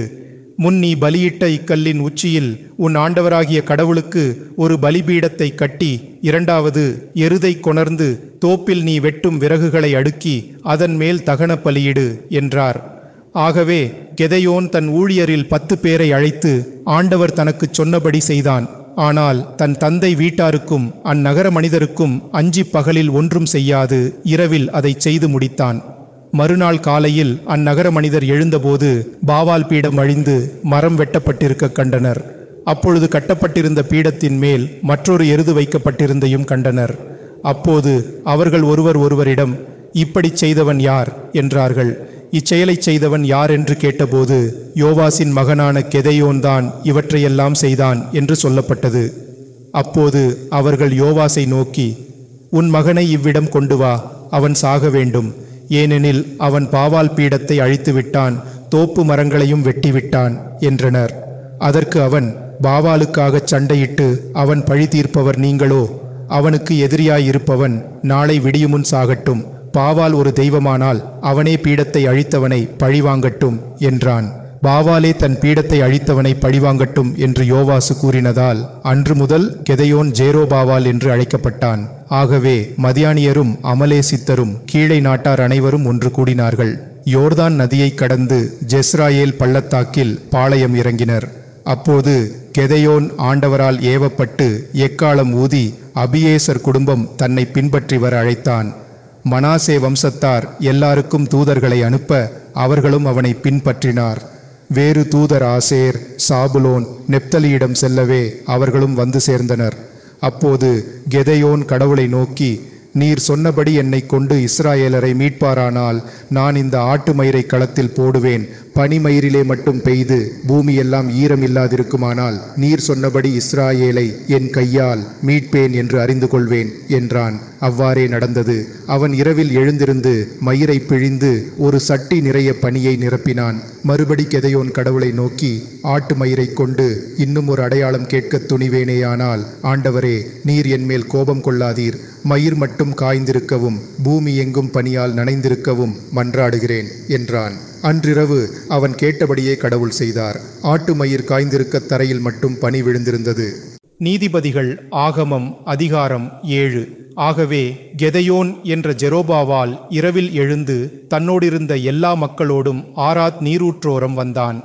மதியானியரோ ஓர் உயர்ந்த குன்றின் வடபக்க பள்ளத்தாக்கில் பாளையம் இறங்கியிருந்தனர். அப்போது ஆண்டவர் கெதையோனை நோக்கி, உன்னோடு இருப்பவர் பலர், அவர்கள் கையில் மதியானியரை கையளிக்க மாட்டோம். கையளித்தால் எங்கள் வலிமையால் மீட்கப்பட்டோம் என்று இஸ்ராயேலர் வீண் பெருமை கொள்வர். நீ உன் மக்களையும் உன்னை பின்தொடர்ந்த அனைவரையும் நோக்கி, உங்களுக்குள் அஞ்சும் கோழைகள் திரும்பி போகட்டும் என்று 10 பேர் கேட்கச் சொல் என்றார். அப்போது மக்களில் 22,000 பேர் காலாத் மலையினின்று திரும்பி போனார்கள். 10,000 பேர் மட்டும் நின்றனர். அப்போது ஆண்டவர் கெதையோனை நோக்கி, மக்கள் இன்னும் அதிகமே, அவர்களை தண்ணீர் ஓரமாய்க் கொண்டு போ, அவர்களை சோதித்து பார்ப்போம். உன்னோடு போக நான் குறிப்பவர்கள் போகட்டும், வேண்டாமென்று நான் குறிப்போர் திரும்பி விடட்டும் என்றார். அப்படியே மக்கள் தண்ணீர் ஓரம் செல்ல ஆண்டவர் கெதையோனை நோக்கி, நாயைப் போல் நீரை நக்கி குடிப்போரை ஒரு பக்கமும் முழங்காலை வளைத்து குனிந்து குடிப்போரை மறுபக்கமும் நிறுத்து என்றார். அவ்வாறு தண்ணீரை கையால் அள்ளி நக்கி குடித்தவர் 300 பேர். மீதி பேர் முழங்காலை வளைத்து குனிந்து குடித்தனர். ஆண்டவர் கெதையோனிடம், நீரை அள்ளி நக்கி குடித்த 300 பேரை கொண்டு உங்களை மீட்டு மதியானியரை உன் கையவயப்படுத்துவோம். மற்ற அனைவரும் தத்தம்மிடம் போய்ச் சேரட்டும் என்றார். மீதி பேர் தத்தம் பாளையத்திற்கு திரும்பி போக கட்டளையிட்டான். பின் கெதையோன் வேண்டிய உணவுப் பொருட்களையும் எக்காளங்களையும் எடுத்துக்கொண்டு 300 பேரோடு போருக்கு புறப்பட்டான். மதியானியர் பாளையம் அவனுக்கு கீழே பள்ளத்தாக்கில் இருந்தது. அன்றிரவே ஆண்டவர் அவனை நோக்கி, நீ எழுந்து அவர்களுடைய பாளையத்திற்கு போ, ஏனெனில் அவர்களை உன் கைவயமாக்கியுள்ளோம். தனியே போக அஞ்சினால் உன் ஊழியன் பாராவும் உன்னோடு வரட்டும். அவர்கள் பேசிக்கொள்வதை நீ கேட்டால் உனக்கு ஊக்கம் உண்டாகி அஞ்சாது அவர்கள் பாளையத்தில் நுழைவாய் என்றார். ஆகவே அவனும் அவன் ஊழியன் பாராவும் ஈராக் காவலர் இருந்த பக்கமாய் இறங்கினார். மதியானியரும் அமலேசித்தரும் கீழை நாட்டினர் அனைவரும் வெட்டுக்கிளி கூட்டம் போல் பள்ளத்தாக்கில் படுத்திருந்தனர். எண்ணற்ற ஒட்டகங்களும் கடலோரத்து மணற்குவியல் போல கிடந்தன. கெதையோன் நெருங்கி வரவே அவர்களில் ஒருவன்தான் கண்ட கனவை பற்றி இன்னொருவனிடம், ஒரு கனவு கண்டேன். சுடப்பட்ட ஒரு வார்கோதுமை அப்பம் மதியானியர் பாளையத்துக்கு உருண்டு வந்தது. அது கூடாரம் வரை வந்து அதை விழச் செய்து சமவெளிக்கு உருட்டி தள்ளிவிட்டது என்றான். அதற்கு மற்றவன், இது இஸ்ராயேலன் யோவாசின் மகன் கெதையோனின் வாள் அன்றி வேறன்று. மதியானியரையும் அவரது பாளையம் முழுவதையும் ஆண்டவர் அவன் கைவயமளித்தார் என்றான். கனவையும் அதன் விளக்கத்தையும் கேட்ட கெதையோன் ஆண்டவரை வாழ்த்தினான். பின் இஸ்ராயேல் பாளையத்திற்கு திரும்பி வந்து, எழுந்திருங்கள், மதியானியரின் பாளையத்தை ஆண்டவர் நம் கைவயமளித்தார் என்றான். 300 பேரையும் 3ஆய் பிரித்து கையில் எக்காளங்களையும் வெறும் பானைகளையும் அப்பானைகளுக்குள் விளக்குகளையும் கொடுத்து அவர்களை நோக்கி, நான் செய்வது போலவே நீங்களும் செய்யுங்கள். நான் பாளையத்தின் ஒரு புறத்தில் நுழைவேன், நீங்கள் நான் செய்வதையெல்லாம் செய்யுங்கள். நான் என் கையில் இருக்கும் எக்காலத்தை ஊத நீங்களும் பாளையத்தை சுற்றி ஊதி ஆண்டவருக்காகவும் கெதையோனுக்காகவும் என்று ஆர்ப்பரியுங்கள் என்றான். நடுநிசி காவலர் தம் வேலையை செய்யத் தொடங்கின போது கெதையோனும் அவனோடு இருந்த 300 பேரும் பாளையத்தின் ஒரு புறத்தில் நுழைந்தனர். காவலர்களை எழுப்பி எக்காலங்களை ஊதி பானைகளை ஒன்றோடு ஒன்று மோதி உடைத்தார்கள். முப்பிரிவாரும் பாளையத்தின் முப்புறங்களில் நின்று கொண்டு பானைகளை உடைத்து இடக்கையில் தீவெட்டி ஏந்தி வலக்கையில் இருந்த எக்காலங்களை ஊதி, இதோ ஆண்டவருடைய வாள், இதோ கெதையோனின் வாள் என்று கூவினார்கள். பாளையத்தை சுற்றிலும் அவர்கள் தத்தம் இடங்களிலே நின்றனர். கூடாரங்கள் முழுவதும் ஒரே குழப்பமாயிருந்தது. அப்போது பாளையத்தில் இருந்த அனைவரும் ஓலமிட்டு அலறிக்கொண்டு சிதறி ஓடிப்போனார்கள். 300 பேரும் எக்காலங்களை ஊதிக்கொண்டே நின்றனர். ஆண்டவரின் செயலால் எதிரிகள் தமக்குள்ளேயே ஒருவரை ஒருவர் மாய்த்து கொண்டனர். பெத்செத்தா வரையிலும் தேபாத்திலுள்ள அபெல்மெயுலா கரை வரைக்கும் ஓடினார்கள். நெப்தலி, ஆசேர், மனாசே வம்சத்தாரான எல்லா இஸ்ராயேலரும் கத்திக்கொண்டே மதியானியரை துரத்திச் சென்றனர். கெதையோன் எபிராயீம் மலைநாடு எங்கும் தூதர்களை அனுப்பி மதியானியருக்கு எதிராய் இறங்கி பெத்பெராவின் நீர்த்துறைகளையும் யோர்தானின் நீர்த்துறைகளையும் கைப்பற்றி கொள்ளுங்கள் என்றான். அப்படியே எபிராயிமியர் எல்லாருமாக அக்களித்து கூவி பெத்பெராவை யோர்தானின் நீர்த்துறைகளை கைப்பற்றி கொண்டனர். பிறகு அவர்கள் மதியானியரான ஒரேப், சேப் என்ற இருவரை பிடித்து ஒரேபை ஒரே பாறையிலும் சேப்பை சேப் என்ற ஆலையிலும் கொன்று மதியானியரை துரத்தி கொண்டே ஒரேப், சேப் என்பவர்களின் தலைகளை யோர்தான் நதிக்கு அப்புறமிருந்த கெதையோனிடம் கொண்டு வந்தனர். நீதிபதிகள் ஆகமம் அதிகாரம் 8. அப்போது எபிராயிமியர் அவனை நோக்கி, மதியானியரை எதிர்த்து போர் புரியச் சென்றபொழுது நீர் எம்மை அழைக்காமல் போனதன் காரணம் யாது என்று வன்மையுடன் முறையிட்டு கடுமையாக கடிந்து கொண்டனர். அதற்கு அவன், நீங்கள் செய்ததற்கு முன் நான் செய்தது எம்மட்டோ? அபிஷேயரின் திராட்சை இரசத்தை விட எபிராயிமின் திராட்சை இரசம் மேலானது அன்றோ? ஆண்டவர் உங்கள் கையில் மதியானியத் தலைவரான ஒரேபையும் சேபையும் ஒப்படைத்தார். நீங்கள் செய்ததற்கு முன் நான் செய்தது எம்மட்டோ என்றான். அதை அவன் சொன்னபோது அவன் மேல் அவர்கள் கொண்டிருந்த ஆத்திரம் அடங்கிற்று. பிறகு கெதையோனும் அவனோடு இருந்த 300 பேரும் யோர்தானுக்கு வந்து அதை கடந்தனர். ஆனால் அவர்கள் களைப்பாயிருந்ததால் ஓடிவனர்களை துரத்த முடியாது போயிற்று. அப்போது கெதையோன் சொக்கோத் தூதரை நோக்கி, என்னோடு இருப்போர் களைப்பாய் இருப்பதால் அவர்களுக்கு நீங்கள் அப்பம் கொடுங்கள். அப்படியானால் நாங்கள் மதியானிய அரசர்களான செபேயையும் சால்மனாவையும் தொடர முடியும் என்றான். அதற்கு சொக்கோத்தின் தலைவர்கள், உன் சேனைக்கு நாங்கள் அப்பம் கொடுக்க சேபே, சால்மனா என்போரின் கைகள் ஏற்கனவே உன் கைவயமாயிற்றே, இதை பற்றியோ உன் படைக்கு அப்பம் தர வேண்டும் என்று கேட்கிறாய் என்றார்கள். அதற்கு அவன், சேபேயையும் சால்மனாவையும் ஆண்டவர் என் கையில் அளிக்கும்போது உங்கள் உடலை பாலைவனத்தின் முட்களாலும் நெருஞ்சிகளாலும் கிழித்து விடுவேன் என்றான். அவன் அங்கிருந்து பானவேலுக்கு வந்து அவ்வூராரிடமும் அவ்வாறே கேட்டான். அவர்களும் செக்கோத்தார் கூறியபடியே பதிலளித்தனர். எனவே அவன் அவர்களையும் நேக்கி, வெற்றி வீரனாய் நான் சமாதானத்துடன் திரும்பி வருகையில் இக்கோபுரத்தை இடித்து போடுவேன் என்றான். சேபேயும் சால்மனாவும் தம் சேனைகளோடு இளைப்பாறினார்கள். கிழக்கு புறத்தில் கூடியிருந்த எல்லா மக்கட்திரளிலும் 1,20,000 வீரர் மடிய 15,000 பேர் மட்டும் மீதி இருந்தனர். கெதையோன் கூடாரங்களில் வாழ்வோர் இருந்த இடம் வழியாக நோபே, சேக்பாவுக்கு கிழக்கே சென்று பாதுகாப்புடன் இருப்பதாகவும் யாதொரு தீங்கும் நேரிடாது என்றும் எண்ணியிருந்த எதிரிகளின் பாளையத்தை முறியடித்தான். சேபேயும் சால்மனாவும் ஓடிப்போயினர். கெதையோன் பின்தொடர்ந்து அவர்களை பிடித்து அவர்கள் சேனைகளை கலங்கடித்தான். சூரியன் உதிக்கும் முன் போர்க்களத்திலிருந்து திரும்பி வரும்போது கெதையோன் செக்கோத்தாரின் இளைஞன் ஒருவனை பிடித்து மக்கட்தலைவர்கள் மூப்பர்களின் பெயர்களை கேட்டு அவர்களில் 77 பேர்களை குறித்து கொண்டான். கெதையோன் செக்கோத் ஊராரிடம் வந்து, இதோ களைப்புற்ற உன் மனிதருக்கு நாங்கள் அப்பம் கொடுப்பதற்கு சேபே, சால்மனாவின் கைகள் உன் கைவயமாயிற்றோ என்று என்னை கேலி செய்தீர்களே, இதோ சேபேயும் சால்மனாவும் என்றான். பிறகு அவன் நகர் மூப்பரை பிடித்து பாலைவன முட்களையும் நெருஞ்சிகளையும் கொணர்ந்து செக்கோத்தின் மனிதரை அவற்றால் குத்தி கிழித்தான். பின்பு அவன் பானுவேலின் கோபுரத்தையும் இடித்து அந்நகர் மக்களையும் கொன்றான். பிறகு அவன் சேபேயையும் சால்மனாவையும் நோக்கி, தாபோரில் நீங்கள் கொன்ற மனிதர் எப்படிப்பட்டவர்கள் என்று கேட்டான். அதற்கு அவர்கள், உன்னை போன்றவர்களே, அவர்களில் ஒருவன் இளவரசன் என்றனர். அதற்கு அவன், அவர்கள் என் சகோதரர், என் தாயின் மக்கள். உண்மையாகவே நீங்கள் அவர்களை கொன்றிராவிட்டால் நானும் உங்களை கொல்லாது விட்டு வைப்பேன் என்று கூறினான். தன் மூத்த மகன் ஜேத்தேரை நோக்கி, நீ எழுந்து அவர்களை கொல் என்றான். அவனோ வாளை உருவவில்லை, சிறு பிள்ளையாயிருந்ததால் அஞ்சினான். அப்போது சேபேயும் சால்மனாவும், நீயே எழுந்து எம்மேல் விழுந்து கொல். மனிதனுக்கு வயதுக்கு ஏற்ப வலிமை சேபேயையும் சால்மனாவையும் வெட்டி அரச ஒட்டகங்களின் கழுத்தில் அணியப்பட்டிருந்த குளிசங்களையும் சுரப்பலிகளையும் எடுத்துக்கொண்டான். அப்போது இஸ்ராயேலர் எல்லாரும் கெதையோனை நோக்கி, நீரே எங்கள் தலைவர், நீரும் மகனும் மகனின் மகனும் எம்மை ஆளுங்கள், ஏனெனில் மதியானியர் கைகளினின்று நீரே எம்மை மீட்டீர் என்றனர். அதற்கு அவன், நான் உங்களை ஆளமாட்டேன், ஆனால் ஆண்டவரே உங்களை ஆளட்டும் என்றான். மேலும் அவர்களை நோக்கி, உங்களை ஒன்று கேட்டுக்கொள்கிறேன், நீங்கள் கொள்ளையிட்ட கடுக்கன்களை எனக்கு கொடுங்கள் என்றான். ஏனெனில் இஸ்ராயேலரிடம் பொற்கடுக்கன் அணிந்து கொள்ளும் பழக்கம் இருந்து வந்தது. அப்போது அவர்கள் மகிழ்வுடன் கொடுப்போம் என்று சொல்லி தரையின் மேல் துணியை விரித்து கொள்ளையிட்ட கடுக்கன்களை அதிலே போட்டனர். சாந்துக்காரைகள், ஆரங்கள், மதியானிய அரசர் பயன்படுத்திய பொன்னாடைகள், ஒட்டகங்களின் சரப்பளிகளும் இன்னும் கெதையோன் கேட்டு வாங்கின 1700 பொன் சீக்கல் எடையுள்ள பொற்கடுக்கன்களும் இருந்தன. அவற்றை கொண்டு கெதையோன் ஒரு எபோத்தை செய்து தன் ஊரான எபிராவில் அதை வைத்தான். அதனாலேயே இஸ்ராயேலர் சிலை வழிபாட்டுக்காரரானார்கள். கெதையோனுக்கும் அவன் குடும்பத்திற்கும் அதுவே கேடாயிற்று. மதியானியர் இஸ்ராயேலர் மக்கள் முன்பாக திரும்ப தலையெடுக்காதபடி தாழ்த்தப்பட்டனர்.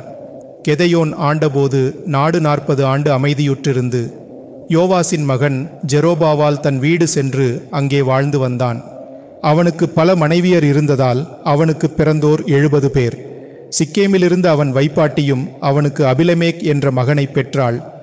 யோவாசின் மகன் கெதையோன் முதிர்ந்த வயதில் இறந்து எஸ்ரி வம்சத்து எபிராவிலே தன் தந்தை யோவாசு கல்லறையில் புதைக்கப்பட்டான்.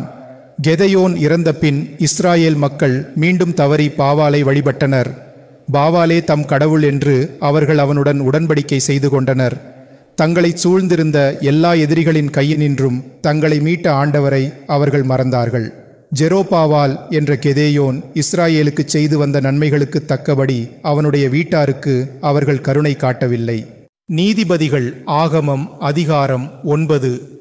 அப்போது ஜெரோபாவாலின் மகன் அபிமெலேக் சிக்கேமிலிருந்த தன் தாயின் உறவினரிடம் சென்று அவர்களையும் தன் தாய் தந்தையரின் குடும்பத்தாரையும் நோக்கி, நீங்கள் சிக்கேம் நகரத்தார் அனைவரையும் அழைத்து, ஜெரோபாவாலின் புதல்வர் 70 பேரும் ஆள்வது நலமா அல்லது ஒருவன் மட்டும் ஆள்வது நலமா என்று அவர்களை கேளுங்கள்.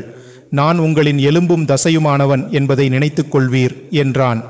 அப்படியே அவன் தாயின் உறவினர் சிக்கேமில் இருந்த எல்லா மனிதருக்கும் அது பற்றி எடுத்துரைக்க அவர்கள் எல்லாரும் அவன் நம் சகோதரன் என்று கூறி அபிமெலேக்கை பின்பற்ற அவர்கள் இதயம் நாடி நின்றது.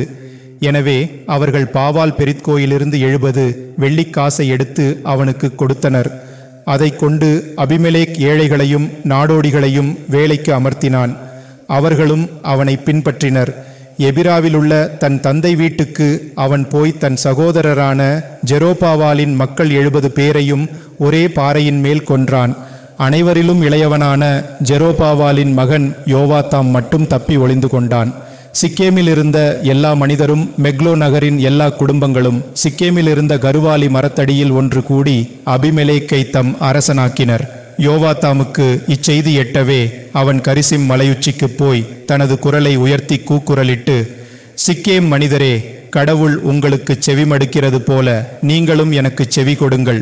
மரங்கள் தமக்குள் ஓர் அரசனை தேர்ந்தெடுக்க விரும்பி ஒலிவ மரத்திடம், எமக்கு அரசனாயிரு என்றன. அதற்கு ஒலிவ மரம், தேவர்களும் மனிதரும் பயன்படுத்தும் செழுமையை உதறிவிட்டு மரங்களுக்கு அரசனாவதா என்றது. அப்போது மரங்கள் சீமை அத்திமரத்திடம், நீ வந்து எங்கள் அரசனாக இரு என்க. அத்திமரம், நான் என் இனிமையையும் நற்கனிகளையும் உதறிவிட்டு மரங்களுக்கு தலைவனாகவா என்றது. பின்னர் மரங்கள் திராட்சையிடம், நீ வந்து எம்மை அரசாள் என்றன. அதற்கு திராட்சை, தேவர்களையும் மனிதரையும் மகிழ்விக்கும் என் இரசத்தை விட்டுவிட்டு மரங்களை அரசாள நினைப்பேனோ என்றது. அப்போது மரங்கள் எல்லாம் முச்செடியிடம், நீ வந்து எம்மை அரசாள் என்றன. அதற்கு முச்செடி, உண்மையாகவே நீங்கள் என்னை அரசனாக்கினால் எல்லாரும் என் நிழலில் வந்து இளைப்பாருங்கள். இளைப்பார மனமில்லையானால் முச்செடியினின்று தீ கிளம்பி லீபானின் கேதுரு மரங்களை சுட்டெரிக்கட்டும் என்றது. எனவே உங்களுக்காக போரிட்டு உங்களை மதியானியர் கையிலிருந்து மீட்க ஆபத்திலும் தன்னுயிரை பொருட்படுத்தாத ஜெரோபாவாலுக்கும் அவர் வீட்டாருக்கும் செய்நன்றியறியும் வகையில் குற்றமற்ற நேர்மை உள்ளத்தோடு அபிமெலேக்கை உங்கள் அரசனாக்கி இருந்தால் சரி. நீங்களோ இன்று என் தந்தை வீட்டிற்கு எதிராய் எழும்பி அவர் 70 புதல்வரையும் ஒரே கல்லின் மேல் கொன்ற அவருடைய வேலைக்காரியின் மகனும் உங்கள் சகோதரனுமான அபிமெலேக்கை சிக்கேம் குடிகளுக்கு அரசனாக்கி இருக்கிறீர்களே.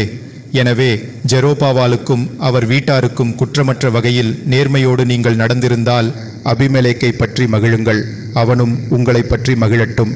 நேர்மையற்று அதை நீங்கள் செய்திருந்தால் அவனிடமிருந்து தீ கிளம்பி சிக்கேம் குடிகளையும் மெல்லோ நகரையும் சுட்டெரிக்கட்டும். சிக்கேம் ஊராரிடமும் மெல்லோ நகரத்தாரிடமும் இருந்து தீ கிளம்பி அபிமெலேக்கை சுட்டெரிக்கட்டும் என்றான். இவற்றைச் சொன்ன பிறகு தன் சகோதரன் அபிமெலேக்குக்கு அஞ்சிப்பேராவுக்கு ஓடிப்போய் அங்கு வாழ்ந்தான். எனவே அபிமெலேக் இஸ்ராயேலை 3 ஆண்டுகள் ஆண்டான். பிறகு ஆண்டவர் அபிமெலேக்குக்கும் சிக்கேம் ஊராருக்கும் இடையே கொடும் பகையை மூட்டினார். அவனை அவர்கள் பகைத்தனர். அவர்கள் ஜெரோபாவாலின் 70 புதல்வரை கொன்று சிந்தின இரத்தப் பழியை தம் சகோதரன் அபிமெலக்கின் மேலும் அவனுக்கு உதவிய மற்ற சிக்கேம் தலைவர்கள் மேலும் சாட்டினர். அவனுக்கு எதிராக மலை உச்சியில் கண்ணி வைத்து அவன் வருமுன்னே அவ்வழியே சென்ற வரையெல்லாம் கொள்ளையடித்தனர். இது அபிமெலேக்குக்கு அறிவிக்கப்பட்டது.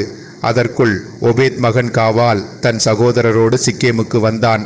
அவனது வருகையால் உரம் பெற்ற சிக்கேம் ஊரார் வெளிக்கிளம்பி திராட்சை தோட்டங்களை பாழாக்கி பழங்களை மிதித்து ஆடிப்பாடி தம் கடவுளின் கோயிலினுள் புகுந்து உண்டு குடித்து அபிமெலேக்கை சபித்தனர். அப்போது ஒபேத் மகன் காவால், அபிமெலேக் யார்? சிக்கேம் எங்கே? நாங்கள் ஏன் அவனுக்கு ஊழியம் செய்ய வேண்டும்? அவன் ஜெரோபாவாலின் மகன்தானே. அவன் தன் ஊழியன் சேபூலை சிக்கேமின் தந்தை ஏமோரின் மனிதருக்கு தலைவனாக்கவில்லையோ? நாங்கள் ஏன் அவனுக்கு ஊழியம் செய்ய வேண்டும்? இம்மக்கள் மட்டும் என் கைக்குள் இருந்தால் நான் அபிமெலேக்கை கொன்று போடுவேன் என்றான். அப்போது யாரோ அபிமெலேக்கிடம், உன் படைகளை திரட்டி நீ புறப்பட்டு வா என்றான். ஏனெனில் நகரின் தலைவன் சேபூல் ஒபேதின் மகன் காவாலின் சொற்களை கேட்டு மிகவும் கோபமுற்றான். எனவே அபிமெலேக்குக்கு மறைவில் ஆள் அனுப்பி, ஒபேதின் மகன் காவால் தன் சகோதரரோடு சிக்கேமுக்கு வந்து உனக்கு எதிராய் நகரை பிடிக்க பார்க்கிறான். எனவே நீ இரவில் எழுந்து உன்னோடுள்ள மக்களோடு வயலிலே பதுங்கியிரு. காலையில் சூரியன் தோன்றும் வேளையில் நகரின் மேல் பாய்ந்திடு. அவன் தன் ஆட்களோடு உனக்கு எதிராக புறப்படும் போது அவனுக்கு உன்னால் கூடியதைச் செய் என்று சொன்னான். அவ்வாறே அபிமெலேக் தன் எல்லா சேனைகளோடும் இரவில் எழுந்து சிக்கேமைச் சுற்றி 4 இடங்களில் பதுங்கியிருந்தான். ஒபேதின் மகன் காவால் புறப்பட்டு நகரின் வாயிலில் நின்றான். அப்போது அபிமெலேக்கும் அவன் சேனைகளும் பதுங்கியிருந்த இடங்களிலிருந்து எழுந்தனர். காவால் அம்மக்களை பார்த்தபோது சேபூலை நோக்கி, இதோ மலைகளினின்று திரளான மக்கள் இறங்கி வருகின்றனர் என்றான். அதற்கு அவன், நீ மலைகளின் நிழலைக் கண்டு அவற்றை மனிதர் என்று எண்ணி ஏமாந்திருக்கிறாய். இது உன் கண்மயக்கமே என்றான். மறுபடியும் காவால், நாட்டின் மேட்டிலிருந்து மக்கள் புறப்பட்டு இறங்கி வருகின்றனர். இதோ ஒரு படை கருவாலி மரத்தை நோக்கி வருகிறது என்றான். அதற்கு சேபூல், நாங்கள் அபிமெலேக்குக்கு ஊழியம் செய்ய வேண்டிய தேவை என்ன என்று அன்று கூறிய உன் வாய் எங்கே? நீ வெறுத்த மக்கள் அல்லரோ அவர்கள். இப்போது நீ வெளியேறி அவர்களோடு போர்தொடு என்றான். சிக்கேம் மக்களின் கண்முன் காவால் போய் அபிமெலேக்கை எதிர்த்து போரிட்டான். அபிமெலேக் அவனை துரத்தி நகருக்குள் விரட்டினான். அவன் ஆட்களில் பலர் நகரின் வாயில் வரை விழுந்து மடிந்து கிடந்தனர். அபிமெலேக் ரூமாவில் தங்கினான். செபூலோ நாவாலையும் அவனை சார்ந்தோரையும் நகரிலிருந்து துரத்தினான். அவர்கள் அங்கு தங்குவதை அவன் விரும்பவில்லை. மறுநாள் மக்கள் வெளியே வயலுக்கு வர கிளம்பினர். இச்செய்தி அபிமெலேக்குக்கு தெரிவிக்கப்பட்டது. அவன் தன் படையை நடத்திச் சென்று அதை 3ஆக பிரித்து வயல்களில் பதுங்கியிருந்தான்.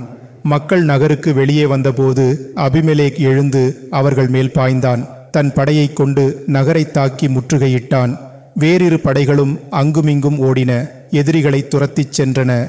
அபிமெலேக்கோ அன்று முழுவதும் நகரோடு போரிட்டு அதை பிடித்து மக்களை கொன்று போட்ட பின் அழிவுற்ற நகரில் உப்பை விதைத்தான். சிக்கேம் கோட்டையில் வாழ்ந்தோர் இதை கேள்வியுற்றபோது பெரித் எனும் தம் தெய்வத்தின் கோவினுள் நுழைந்து உடன்படிக்கை செய்து கொண்டனர். அதனால் அவ்விடத்திற்கு அப்பெயர் வந்தது. அது நன்கு காவல் செய்யப்பட்டிருந்தது. சிக்கேம் கோபுரத்தில் மனிதர் எல்லாரும் கூடியிருக்கிறார்கள் என்று அபிமெலேக் கேள்வியுற்று தன் சேனைகளுடன் செல்மோன் மலையின் மேல் ஏறினான். தன் கையில் ஒரு கோடாரியை பிடித்து ஒரு மரத்தின் கிளையை வெட்டி தன் தோளின் மேல் வைத்து கொண்டு தன் தோழரை நோக்கி, நான் செய்வதைப் போன்றே நீங்களும் உடனே செய்யுங்கள் என்றான். அப்படியே அவர்கள் ஒவ்வொருவரும் மரக்கிளைகளை வெட்டி தம் தலைவனை பின் சென்று கோட்டையைச் சுற்றிலும் மரங்களை அடுக்கித் தீயிட்டனர். தீயாலும் புகையாலும் கோட்டையில் இருந்த ஆணும் பெண்ணுமாக 1000 பேர் மாண்டனர். பிறகு அபிமெலேக் அங்கிருந்து புறப்பட்டு தெபேசுக்கு போய் தன் சேனைகளோடு நகரை வளைத்து முற்றுகையிட்டான். நகரின் நடுவே உயர்ந்த கோபுரம் இருந்தது.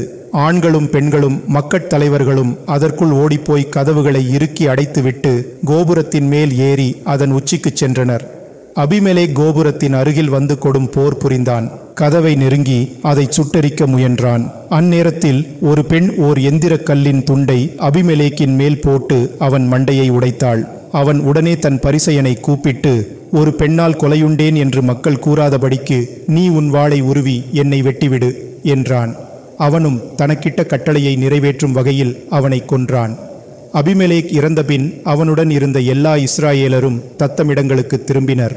அபிமெலேக் தன் 70 சகோதரரை கொன்று தன் தந்தைக்குச் செய்த பழிக்கு கடவுள் அவனை பழிவாங்கினார். சிக்கேம் ஊரார் செய்த எல்லா தீமைகளையும் கடவுள் அவர்கள் தலைமேலேயே சுமத்தினார். ஜெரோபாவாலின் மகனான யோவாத்தாம் இட்ட சாபம் அவர்கள் மேல் விழுந்தது. நீதிபதிகள் ஆகமம் அதிகாரம் 10. அபிமெலேக்கு குப்பின் எபிராயிம் மலைநாட்டு சாமீர் ஊரில் வாழ்ந்த ஈசாக்கார் கோத்திரத்தானான அபிமெலேக்கின் சிற்றப்பன் பூவாவின் மகன் தோலா இஸ்ராயேலை ஆண்டு வந்தான்.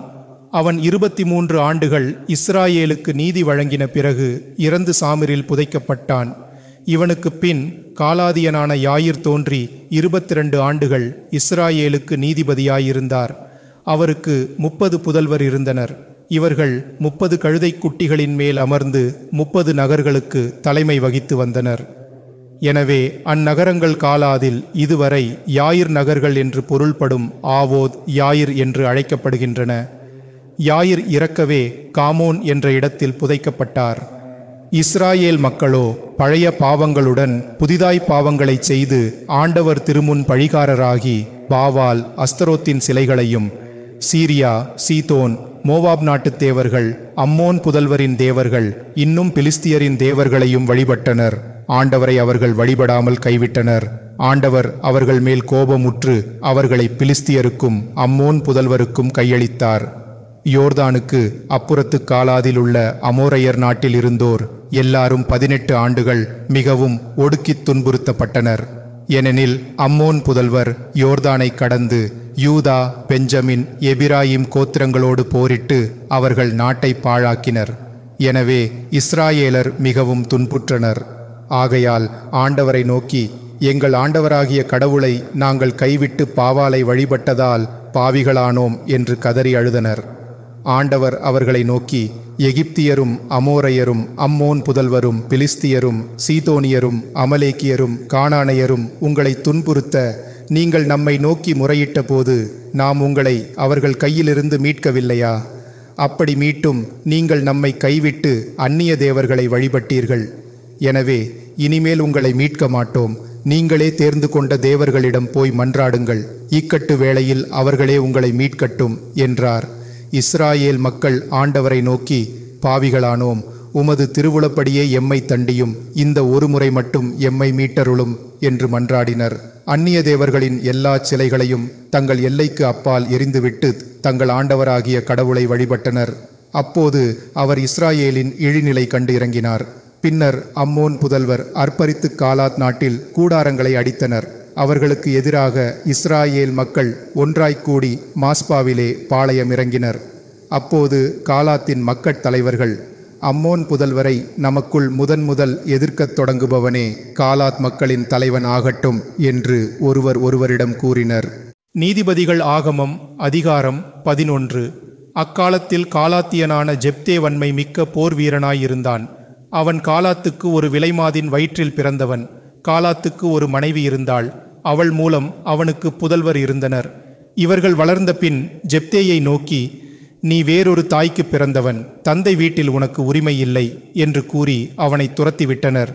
அப்போது ஜெப்தே அவர்களை பிரிந்து ஓடிப்போய் தோப் நாட்டில் வாழ்ந்தான். திக்கற்றவரும் கொள்ளையடிப்போருமான பலர் அவனோடு சேர்ந்து அவனை தம் தலைவனாக கொண்டு பின் சென்றனர். அக்காலத்தில் அம்மோன் புதல்வர் இஸ்ராயேலரோடு போர் தொடுத்தனர். அவர்கள் இவர்களை கொடுமைப்படுத்தினதால் காலாத் நாட்டு பெரியோர் தமக்கு துணையாக தோப் நாட்டு ஜெப்தேயை அழைக்கச் சென்றனர். அங்கே அவனை நோக்கி, நீ எம் தலைவனாக வந்திருந்து அம்மோன் புதல்வரோடு போர்தொடு என்றனர். அதற்கு அவன், என்னை பகைத்து என் தந்தை வீட்டினின்று என்னை துரத்தினது நீங்கள் அல்லவா? இப்போது தேவையை முன்னிட்டுத்தானே என்னிடம் வந்துள்ளீர்கள் என்றான். காலாத் நாட்டு பெருமக்கள் ஜெப்தேயை நோக்கி, நீ எம்மோடு புறப்பட்டு அம்மோன் புதல்வரை எதிர்த்து காலாத்தில் இருக்கும் அனைவருக்கும் தலைவனாய் இருக்க வேண்டும் என்பதற்காக உன்னை தேடி வந்தோம் என்றனர். மீண்டும் ஜெப்தே, அம்மோன் புதல்வரோடு போர் புரிய நீங்கள் என்னை நேர்மையோடு அழைப்பீர்களானால், ஆண்டவர் அவர்களை என்னிடம் கையளிப்பாரானால் நான் உங்கள் தலைவனாய் இருப்பேனா என்று கேட்டான். அதற்கு அவர்கள், நாங்கள் சொன்னதை நிறைவேற்றுவோம் என்ற எமது கூற்றை கேட்ட ஆண்டவரே இதற்கு நடுவரும் சாட்சியுமாயிருக்கிறார் என்றனர். ஆகையால் ஜெப்தே காலாத்தின் பெரியோரோடு சென்றான். எல்லா மக்களும் அவனை தம் தலைவனாக்கினர். ஜெப்தே மாஸ்பாவில் ஆண்டவர் திருமுன் தன் நிபந்தனைகளை எல்லாம் திரும்பவும் கூறினான். அப்பொழுது அவன், நீ எனக்கு எதிராக எழுந்து என் நாட்டை கொள்ளையடித்து பாழாக்க உனக்கும் எனக்கும் வழக்கு என்ன என்று நேரில் கேட்கும்படி அம்மோன் புதல்வரின் அரசனுக்கு தூதரை அனுப்பினான். அதற்கு அவன், இஸ்ராயேலர் எகிப்தினின்று வருகையில் ஆர்னோன் முதல் ஜாபோக் இன்னும் யோர்தான் வரையுள்ள என் நாட்டை எடுத்துக்கொண்ட அந்த வழக்குத்தான். இப்போது நீ அதை சமாதானமாய் எனக்கு திரும்ப கொடுத்துவிடு என்றான். ஜெப்தே மீண்டும் தூதரை அனுப்பி அம்மோன் அரசனுக்கு இவ்வாறு அறிவிக்கும்படி கட்டளையிட்டான். ஜெப்தே சொல்லுவதாவது, இஸ்ராயேலர் மோவாப் நாட்டையும் அம்மோன் புதல்வர் நாட்டையும் பிடித்து கொள்ளவில்லை. அவர்கள் எகிப்தினின்று வெளியேறிய போது பாலை நிலத்தின் வழியாக செங்கடல் வரை நடந்து காதேசுக்கு வந்தார்கள். அப்போது அவர்கள் ஏதோம் அரசனுக்கு தூதரை அனுப்பி, நாங்கள் உன் நாட்டின் வழியாக போக அனுமதி அளி என்றனர். அவன் அவர்களின் வேண்டுகோளுக்கு இணங்கவில்லை. மோவாப் அரசனுக்கு தூதரை அனுப்பி கேட்க அவனும் அவர்களுக்கு வழிவிடவில்லை. எனவே அவர்கள் காதேசில் தங்கி பிறகு ஏதோம் நாட்டையும் மோவாப் நாட்டையும் சுற்றி மோவாப் நாட்டின் கிழக்கு பக்கமாக வந்து ஆர்னோனுக்கு அப்புறத்தில் பாளையம் இறங்கினார்கள். மோவாப் நாட்டின் எல்லைக்குள் அவர்கள் நுழையவில்லை. உண்மையில் ஆர்னோன் மோவாப் நாட்டின் எல்லையாகும். மீண்டும் எசேபோனில் வாழ்ந்து வந்த அமோரையரின் அரசன் செகோனுக்கு இஸ்ராயேல் மக்கள் தூதரை அனுப்பி, உன் நாட்டின் வழியாக நதிவரை போக எமக்கு அனுமதி அளி என்றனர். அவனும் இஸ்ராயேலரின் வேண்டுகோளை புரிக்கணித்து தன் எல்லைகளை கடக்க அனுமதியாது பெரும் சேனைகளை திரட்டி ஜாசாவில் அவர்களோடு வன்மையுடன் போரிட்டான். ஆண்டவர் அவனையும் அவன் சேனைகளையும் இஸ்ராயேலருக்கு கையளிக்கவே இவர்கள் அவனை முறியடித்து அப்பகுதியில் வாழ்ந்து வந்த அமோரையரின் நாட்டையெல்லாம் தம் உரிமையாக்கினர். அப்படியே இஸ்ராயேலர் ஆர்னோன் முதல் ஜாபோக் வரையிலும் பாலை நிலம் முதல் யோர்தான் வரையிலும் உள்ள நாட்டையும் தம் உரிமையாக்கினர். இஸ்ராயேலின் ஆண்டவராகிய கடவுள் தம் மக்களாம் இஸ்ராயேலர் மூலம் அமோரையரை முறியடித்திருக்க நீ அந்நாட்டை உரிமையாக்கிக் கொள்வது முறையா? உன் தேவன் காமோசுக்கு சொந்தமான எதுவும் உனக்கும் சொந்தம்தானே? எம் ஆண்டவராகிய கடவுள் வெற்றியின் மூலம் சொந்தமாக்கின நாடு எமக்கும் சொந்தமன்றோ? மோவாப் அரசன் சேபோர் மகன் பாலாக்கை விட நீ வலிமை மிக்கவனோ? அவன் உன்னை போல் இஸ்ராயேலின் மேல் முறையிட்டான் என்றும் இதற்காக போரிட்டான் என்றும் உன்னால் எண்பிக்க முடியுமா? இஸ்ராயேலரோ எசேபோனிலும் அதன் ஊர்களிலும் ஆரோயேரிலும் அதன் சிற்றூர்களிலும் யோர்தானை அடுத்த எல்லா நகர்களிலும் 300 ஆண்டுகளாய் வாழ்கின்றனரே. இத்தனை காலமாய் உன் உரிமையை அடைய நீ ஏன் முயலவில்லை? எனவே நான் உனக்கு அநீதி இழைக்கவில்லை. நீயே எனக்கு கெடுதி செய்து அநியாயமாக போரிட வந்துள்ளாய். நடுவராகிய ஆண்டவரே இன்று இஸ்ராயேலுக்கும் அம்மோன் புதல்வருக்கும் நடுநின்று தீர்ப்பிடுவாராக என்றான். ஆயினும் அம்மோன் புதல்வரின் அரசன் தூதர் மூலம் ஜெப்தே சொற்களுக்கு செவி கொடுக்கவில்லை. அப்போது ஆண்டவரின் ஆவி ஜெப்தேயின் மேல் வந்தது.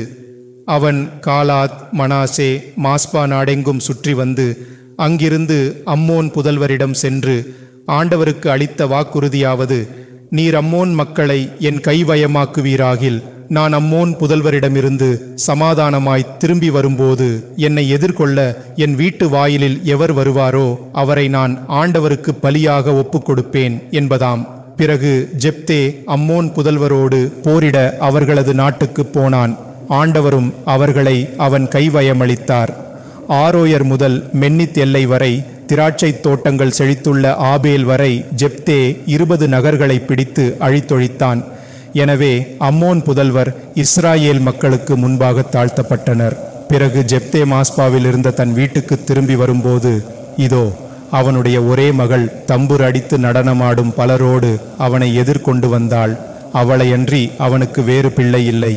அவன் அவளை கண்டவுடனே தன் ஆடைகளை கிழித்து கொண்டு, ஐயோ என் மகளே, என்னையும் ஏமாற்றி நீயும் ஏமாந்து போனாய்.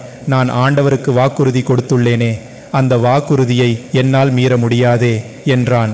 அதற்கு அவள், தந்தாய், நீர் ஆண்டவருக்கு வாக்களித்திருக்கிறீர். எதிரிகளை பழிவாங்கவும் அவர்களை வெல்லவும் அவர் உமக்கு செய்தருளினாரே. நீர் அளித்துள்ள வாக்குறுதிபடியே எனக்கும் செய்யும் என்று கூறினாள். மீண்டும் தன் தந்தையை நோக்கி, என் ஒரு விண்ணப்பத்தை மட்டும் நீர் கேட்டுள்ள வேண்டும். அதாவது, நான் 2 மாதங்கள் மலைகளின் மேல் சுற்றித் திரிந்து நானும் என் தோழியரும் என் கன்னிமையை முன்னிட்டு கதறி எழ அனுமதியும் என்றாள்.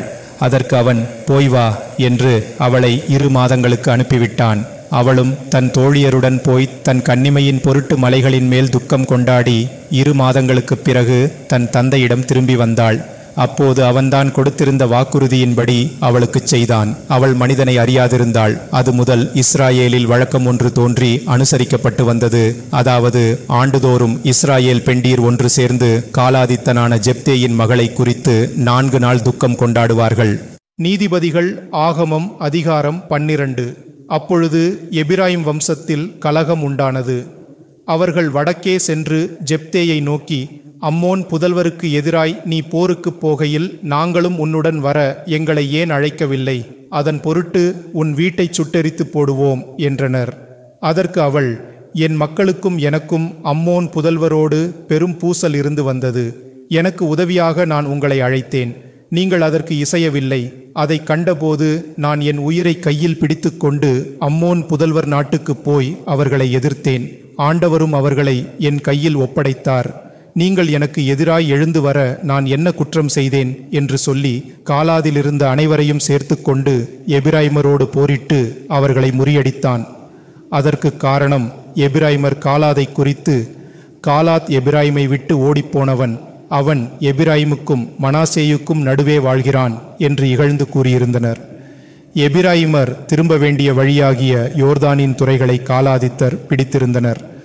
ஓடிப்போன எபிராயிமரில் யாராவது அங்கு வந்து, நான் அக்கறை போக அனுமதியுங்கள் என்றபோது காலாதித்தர் அவனை நோக்கி, நீ எபிராயிமனோ என்பார்கள். அதற்கு அவன் இல்லை என்றால் அவர்கள் ஷிபோலெத் என்று சொல் என்பார்கள். அதற்கு கதிர் என்று பொருள். அவன் ஷிபோலெத் என்று சரியாய் உச்சரிக்க முடியாமல் சிபோலெத் என்று சொன்னால் அவர்கள் அவனை உடனே பிடித்து யோர்தானின் துறையிலேயே கொன்று போடுவர். அக்காலத்தில் எபிராய்மரில் 42,000 பேர் மாண்டனர். காலாதித்தனான ஜெப்தே இஸ்ராயேலை 6 ஆண்டுகள் ஆண்ட பின் இறந்து காலாத் நகரில் புதைக்கப்பட்டான். அதன் பிறகு பெத்லகேம் ஊரானான அபேசான் இஸ்ராயேலுக்கு நீதி வழங்கி வந்தார். அவருக்கு 30 புதல்வரும் 30 புதல்வியரும் இருந்தனர். அவர் தம் புதல்வியரை வெளியிடங்களில் மணம் முடித்து கொடுத்தார். அதே போன்று வெளியிடத்து பெண்களை தம் புதல்வர்க்கு மணம் முடித்து வைத்தார். அவர் இஸ்ராயேலுக்கு 7 ஆண்டுகள் நீதி வழங்கி வந்தார். பின்பு அவர் இறக்கவே பெத்லகேமில் அடக்கம் செய்யப்பட்டார். அவருக்கு பிறகு ஜாபுலோனித்தனான ஆய்யாலோன் தோன்றி இஸ்ராயேலுக்கு 10 ஆண்டுகள் நீதி வழங்கி வந்தார். அவரும் இறந்து ஜாபுலோனில் புதைக்கப்பட்டார். அவருக்கு பிறகு பாராத்தோனித்தனான இலேமின் மகன் அப்தோன் இஸ்ராயேலுக்கு நீதி வழங்கி வந்தார். அவருக்கு 40 புதல்வரும் அவர்கள் மூலம் 30 பேரப்பிள்ளைகளும் இருந்தார்கள். அவர்கள் கழுதை குட்டிகளின் மேல் ஏறி வந்தனர். அவர் இஸ்ராயேலுக்கு 8 ஆண்டுகள் நீதி வழங்கி வந்தார். அவரும் இறந்து அமெலேக் மலையில் எபிராயிமைச் சேர்ந்த நாட்டிலுள்ள பாராத்தோனில் புதைக்கப்பட்டார். நீதிபதிகள் ஆகமம் அதிகாரம் 13. மீண்டும் இஸ்ராயேல் மக்கள் ஆண்டவர் திருமுன் பழிபாவம் புரிய அவர் அவர்களை 40 ஆண்டுகள் பிலிஸ்தியர் கையில் ஒப்புவித்தார். சாராவில்தான் கோத்திரத்தானான மனுவே என்ற ஒருவன் இருந்தான். அவன் மனைவி மலடியாயிருந்தாள். அவளுக்கு ஆண்டவரின் தூதர் தோன்றி அவளை நோக்கி, பிள்ளைகள் இல்லாத மலடி நீ, ஆனால் கருத்தாங்கி ஒரு மகனை பெறுவாய். எனவே நீ திராட்சை இரசமோ மதுபானமோ அருந்தாமலும் அசுத்த உணவுகளை உண்ணாமலும் எச்சரிக்கையாயிரு. ஏனெனில் நீ கருத்தாங்கி ஒரு மகனை பெறுவாய். அவன் தலைமேல் கத்தி படலாகாது. அவன் தாயின் வயிற்றிலிருந்து பிறந்தது முதல் ஆண்டவருக்கு ஒப்பு கொடுக்கப்பட்ட நாசேரேயனாய் இருப்பான். அவனே இஸ்ராயேலரை பிலிஸ்தியர் கைகளினின்று மீட்பான் என்றார். அப்பொழுது அவள் தன் கணவனிடம் வந்து அவனை நோக்கி, வானவனின் முகத்தையுடைய அச்சம் தரும் கடவுளின் மனிதர் ஒருவர் என்னிடம் வந்தார். அவர் யார் என்றும் எங்கிருந்து வந்தவர் என்றும் பெயர் என்ன என்றும் நான் கேட்டேன். அவர் எனக்கு பதில் ஒன்றும் கூறாது என்னை நோக்கி, நீ கருத்தாங்கி ஒரு மகனை பெறுவாய். நீ திராட்சை இரசமோ மதுபானமோ அருந்தாமலும் அசுத்த உணவுகளை உண்ணாமலும் எச்சரிக்கையாயிரு. ஏனெனில் அவன் பிறந்தது முதல் சாகும் வரை தன் வாழ்நாள் முழுவதும் கடவுளின் நாசரேயனாயிருப்பான் என்றார் என்று கூறினாள். ஆகையால் மனுவே ஆண்டவரை நோக்கி, ஆண்டவரே, நீர் அனுப்பின கடவுளின் ஆள் மீண்டும் எம்மிடம் வந்து பிறக்கப் போகிற பிள்ளைக்கு நாங்கள் செய்ய வேண்டியவற்றை எமக்கு எடுத்துச் சொல்ல வேண்டுகிறேன் என்றான். மனுவேயின் மன்றாட்டை ஆண்டவர் கேட்டார். வயல்வெளியில் உட்கார்ந்திருந்த அவன் மனைவிக்கு இறைவனின் தூதர் மீண்டும் தோன்றினார். அவளுடைய கணவன் மனுவே அவளோடு இல்லை. அவள் வானவனை கண்டதும் விரைவில் எழுந்து தன் கணவனிடம் ஓடி, இதோ நான் முன்பு கண்ட மனிதர் தோன்றியுள்ளார் என்று அறிவித்தாள். அவன் எழுந்து தன் மனைவியை பின்தொடர்ந்து அம்மனிதரிடம் வந்து அவரை நோக்கி, இப்பெண்ணுடன் பேசியவர் நீர்தானா என்று கேட்டான். அதற்கு அவர், நான் தான் என்றார். அப்போது, மனுவே, நீர் கூறினது நிறைவேறின பின் பிள்ளை செய்ய வேண்டியது என்ன, விளக்க வேண்டியவை என்ன என்றான். ஆண்டவரின் தூதர் மனுவேயை பார்த்து, உன் மனைவி நான் கூறினபடி நடக்கட்டும். திராட்சை கொடியிலிருந்து கிடைக்கும் எதையும் அவள் சாப்பிடக்கூடாது. திராட்சை இரசத்தையும் மதுபானத்தையும் குடியாது, அசுத்த உணவுகளை உண்ணாது இருக்க வேண்டும். நான் கூறினவற்றையெல்லாம் அவள் கடைபிடிக்க வேண்டும் என்றார். அப்போது மனுவே ஆண்டவரின் தூதரை நோக்கி, என் மன்றாட்டை கேட்டருளும். நாங்கள் ஒரு வெள்ளாட்டுக்குட்டியை உமக்காகச் சமைப்போம் என்று வேண்டினான். அதற்கு வானவர், நீ என்னை கட்டாயப்படுத்தினும் உன் உணவை உண்ணேன். நீ தகன பலியிட விரும்பினால் அதை ஆண்டவருக்குச் செலுத்து என்றார். அவர் ஆண்டவரின் தூதர் என்று மனுவேக்கு தெரியாது. அப்போது அவன் மீண்டும் அவரை நோக்கி, நீர் கூறின வாக்கு நிறைவேறும் போது நாங்கள் உம்மை வாழ்த்தும் படிக்கு உமது பெயர் என்ன என்று கேட்டான். அதற்கு அவர், வியப்புக்குரிய என் பெயரை நீ ஏன் கேட்கிறாய் என்றார். எனவே மனுவே போய் வெள்ளாட்டுக்குட்டியையும் பானப்பலிகளையும் கொணர்ந்து கல்லின் மேல் வைத்து வியப்புக்குரியன புரியும் ஆண்டவருக்கு அவற்றை ஒப்புக் கொடுத்தான். அவனும் அவன் மனைவியும் பார்த்து கொண்டிருந்தனர். பலிபீடத்திலிருந்து தீப்பிழம்பு வானத்திற்கு எழும்புகையில் அப்பிழம்பில் ஆண்டவரின் தூதரும் எழுப்பினார். மனுவேயும் அவன் மனைவியும் அதை கண்டபோது தரையில் குப்புற விழுந்தார்கள். பிறகு ஆண்டவரின் தூதர் அவர்கள் கண்ணுக்கு படவே இல்லை. எனவே அவர் ஆண்டவரின் தூதர் என்று மனுவே அறிந்து தன் மனைவியை நோக்கி, நாம் ஆண்டவரை கண்டதால் கட்டாயம் சாவோம் என்றான்.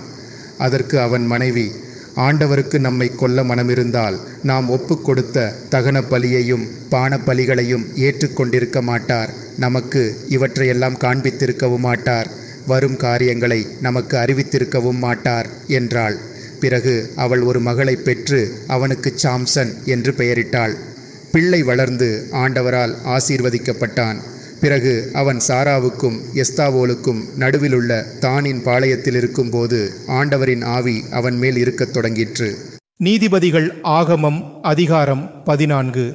சாம்சன் தம்னாத்தாவுக்குப் போய் அங்கு பிலிஸ்தியர் புதல்வியருள் ஒருத்தியை கண்டு திரும்பிப் போய் தன் தாய் தந்தையரிடம், தம்னாத்தாவில் பிலிஸ்தியர் புதல்வியருள் ஒருத்தியை கண்டேன்.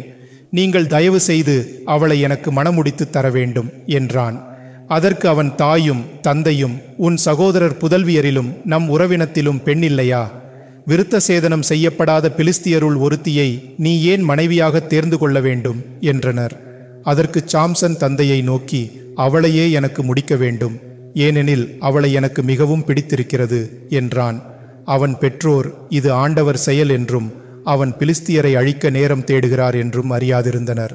ஏனெனில் அக்காலத்தில் பிலிஸ்தியர் இஸ்ராயேலை ஆண்டு கொண்டிருந்தார்கள். எனவே சாம்சன் தன் தாய் தந்தையரோடு தம்னாத்துக்குச் சென்றான். ஊரின் அருகே இருந்த திராட்சை தோட்டங்களை அவர்கள் நெருங்கின போது கொடிய சிங்கக்குட்டி ஒன்று முழங்கிக் கொண்டு அவனுக்கு எதிரில் வந்தது. ஆண்டவரின் ஆவி சாம்சன் மேல் இறங்குகினதால் அவன் கையில் ஒன்றுமில்லாதிருந்தும் ஆட்டுக்குட்டியை கிழித்து போடுவது போல் அச்சிங்கத்தை கிழித்து துண்டித்தான். ஆயினும் தான் செய்ததை தன் தாய் தந்தையருக்கு அவன் அறிவிக்கவில்லை. பிறகு அவன் போய் தனக்கு பிடித்திருந்த அப்பெண்ணுடன் பேசினான். சில நாள் சென்று அவளை மணம் செய்து கொள்ள திரும்பவும் வரும்போது முன்பு தான் கொன்ற சிங்கத்தின் உடலை காண வழியை விட்டு போய் பார்த்தான். அதன் வாயில் தேனீக்கள் கூட்டமும் தேனும் இருந்தன. அவன் அதை தன் கைகளில் எடுத்து சாப்பிட்டு கொண்டே வழி நடந்து தன் தாய் தந்தையரிடம் வந்து அவர்களுக்கு தேனை கொடுத்தான். அவர்களும் அதை அருந்தினர். ஆனால் அது சிங்கத்தின் உடலினின்று எடுக்கப்பட்டது என்று அவர்களுக்கு அவன் அறிவிக்கவில்லை. அவன் தந்தை அப்பெண் இருந்த இடம் சென்று தன் மகன் சாம்சனுக்கு விருந்து வைத்தான். வாலிபருக்கு அப்படி செய்வது வழக்கமாயிருந்தது. நகர் வாழ்வோர் அவனை கண்டபோது அவனுடன் இருக்க 30 தோழரை அழைத்து வந்தனர். சாம்சன் அவர்களை நோக்கி, நான் உங்களுக்கு ஒரு விடுகதை சொல்லுகிறேன். விருந்து நடக்கும் 7 நாளுக்குள் நீங்கள் அதை விடுவித்தால் நான் உங்களுக்கு 30 மென் துகில்களையும் 30 மேலாடைகளையும் கொடுப்பேன். உங்களால் அதை விடுவிக்க முடியவில்லை என்றால் 30 மென் துகில்களையும் 30 மேலாடைகளையும் நீங்கள் எனக்கு தர வேண்டும் என்றான். அதற்கு அவர்கள், நாங்கள் கேட்கும்படி விடுகதையை சொல் என்றார்கள். அப்போது சாம்சன் அவர்களை பார்த்து, உண்போனிடமிருந்து உணவும் வலியோனிடமிருந்து இனிமையும் வெளிப்பட்டன என்றான். 3 நாட்களாக அதை அவர்கள் விடுவிக்க முடியவில்லை. 7ஆம் நாள் வந்தபோது அவர்கள் சாம்சன் மனைவியை பார்த்து, நீ உன் கணவனிடம் நயமாய் பேசி அவ்விடுகதையின் பொருளை உனக்கு கூற இணங்கச் செய். அப்படி செய்யாவிட்டால் உன்னையும் உன் தந்தை வீட்டையும் தீக்கு இரையாக்குவோம். எங்களை கொள்ளையடிக்கவா உனது திருமணத்திற்கு அழைத்தாய் என்றனர். அவளோ சாம்சனிடம் கண்ணீர் விட்டு, நீர் எனக்கு அன்பு செய்யாது என்னை பகைக்கிறீர். எனவே தான் என் ஊராரின் புதல்வருக்கு நீர் கூறின விடுகதையை எனக்கு விளக்கி காட்டவில்லை என்று முறையிட்டாள். அதற்கு அவன், என் தாய் தந்தையருக்கு கூட நான் அதை சொல்லவில்லையே, உனக்கு எப்படி சொல்லக்கூடும் என்றான். விருந்து நடந்த 7 நாளும் அவள் அவன் முன்பாக அழுது கெண்டே இருந்தாள். 7ஆம் நாளும் அவள் அவனை பாடாய்ப்படுத்தவே சாம்சன் அவளுக்கு அதை விளக்கினான். உடனே அவள் அதை தன் ஊராருக்கு அறிவித்தாள். இவர்கள் 7ஆம் நாள் சூரியன் மறையும் முன் அவனை நோக்கி, தேனை விட இனிமையானது எது, சிங்கத்தை விட வலிமையானது எது என்றனர். அதற்கு அவன், நீங்கள் என் கிடாரியுடன் உழுதிராவிட்டால் என் விடுகதையை நீங்கள் கண்டுபிடித்திருக்க மாட்டீர்கள் என்றான். ஆண்டவரின் ஆவி சாம்சன் மேல் இறங்கவே அவன் அஸ்கலோனுக்கு போய் 30 பேரை கொன்று அவர்களின் ஆடைகளை எடுத்து வந்து கதையை விடுவித்தவர்களுக்கு கொடுத்தான். பின்னர் மிகுந்த கோபம் அடைந்து தன் தந்தை வீட்டிற்கு போனான். அவனுடைய மனைவியோ அவனோடு திருமணத்திற்கு வந்திருந்த அவன் தோழர்களில் ஒருவனை தன் கணவனாக தேர்ந்து கொண்டாள். நீதிபதிகள் ஆகமம் அதிகாரம் 15. சில நாட்கள் சென்ற பின்னர் கோதுமை அறுவடை காலம் வந்தது. அப்போது சாம்சன் தன் மனைவியை பார்க்க விரும்பி ஒரு வெள்ளாட்டுக்குட்டியை கொண்டு வந்தான். வழக்கப்படி அவளுடைய அறையில் அவன் நுழைகையில் அவள் தந்தை அவனை உள்ளே போக விடாது. நீ அவளை பகைத்தாய் என்று நான் எண்ணி உன் தோழனுக்கு அவளை கொடுத்து விட்டேன். ஆனால் அவளுடைய தங்கை இருக்கிறாள், அவளை விட அழகானவள். அவளுக்கு பதிலாக இவள் உன் மனைவியாய் இருக்கட்டும் என்றான். அதற்கு சாம்சன், இன்று முதல் நான் பிலிஸ்தியருக்கு தீங்கு செய்தாலும் என் மேல் குற்றம் இராது என்று சொன்னான். பிறகு அவன் புறப்பட்டு போய் 300 குள்ள நரிகளை பிடித்து அவற்றின் வால்களை ஒன்றோடு ஒன்று இணைத்து 2 வால்களுக்கிடையே ஒவ்வொரு பந்தத்தை வைத்து கட்டினான். பிறகு பந்தங்களை கொளுத்தி அங்குமிங்கும் ஓடும்படி துரத்திவிட்டான்.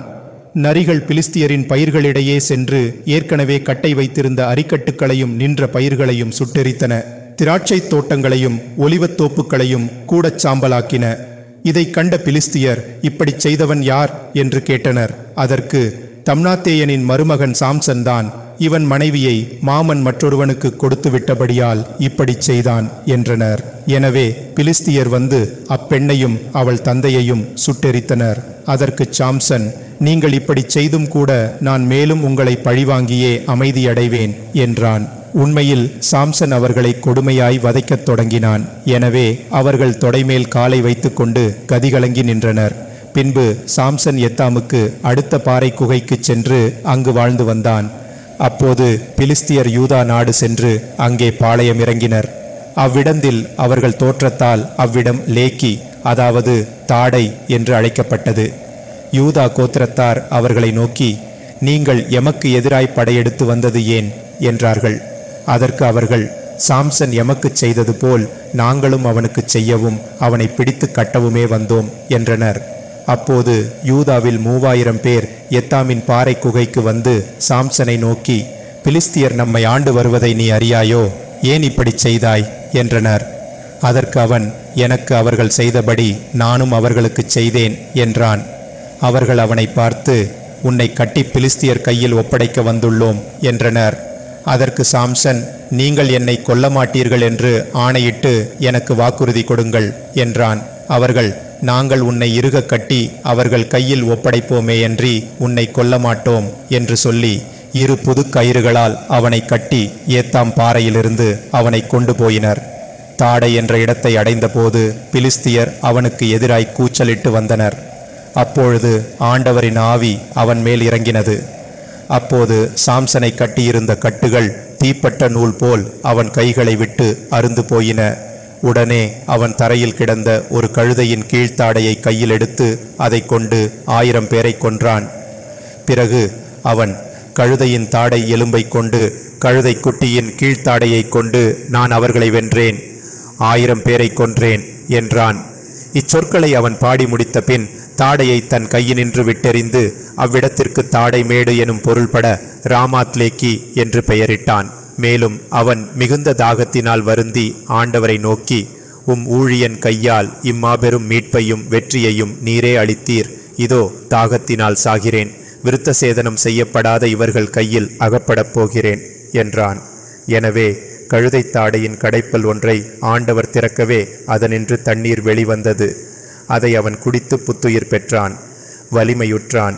எனவே இன்று வரை அவ்விடம் மன்றாடுகிறவனின் தாடை நீரூற்று என அழைக்கப்படுகிறது. பிலிஸ்தியர் காலத்தில் சாம்சன் இஸ்ராயேலருக்கு 20 ஆண்டுகள் நீதி வழங்கி வந்தான். நீதிபதிகள் ஆகமம் அதிகாரம் 16. பின்பு சாம்சன் காஜாம் நகருக்குப் போய் அங்கு ஒரு விலைமகளைக் கண்டு அவள் வீட்டிற்குள் நுழைந்தான். சாம்சன் நகருக்குள் நுழைந்தான் என்ற செய்தி உடனே பரவினது. பிலிஸ்தியர் அதை கேள்வியுற்று அவனை வளைத்து பிடிக்க நகர் வாயில்களில் காவலரை நிறுத்தினர்.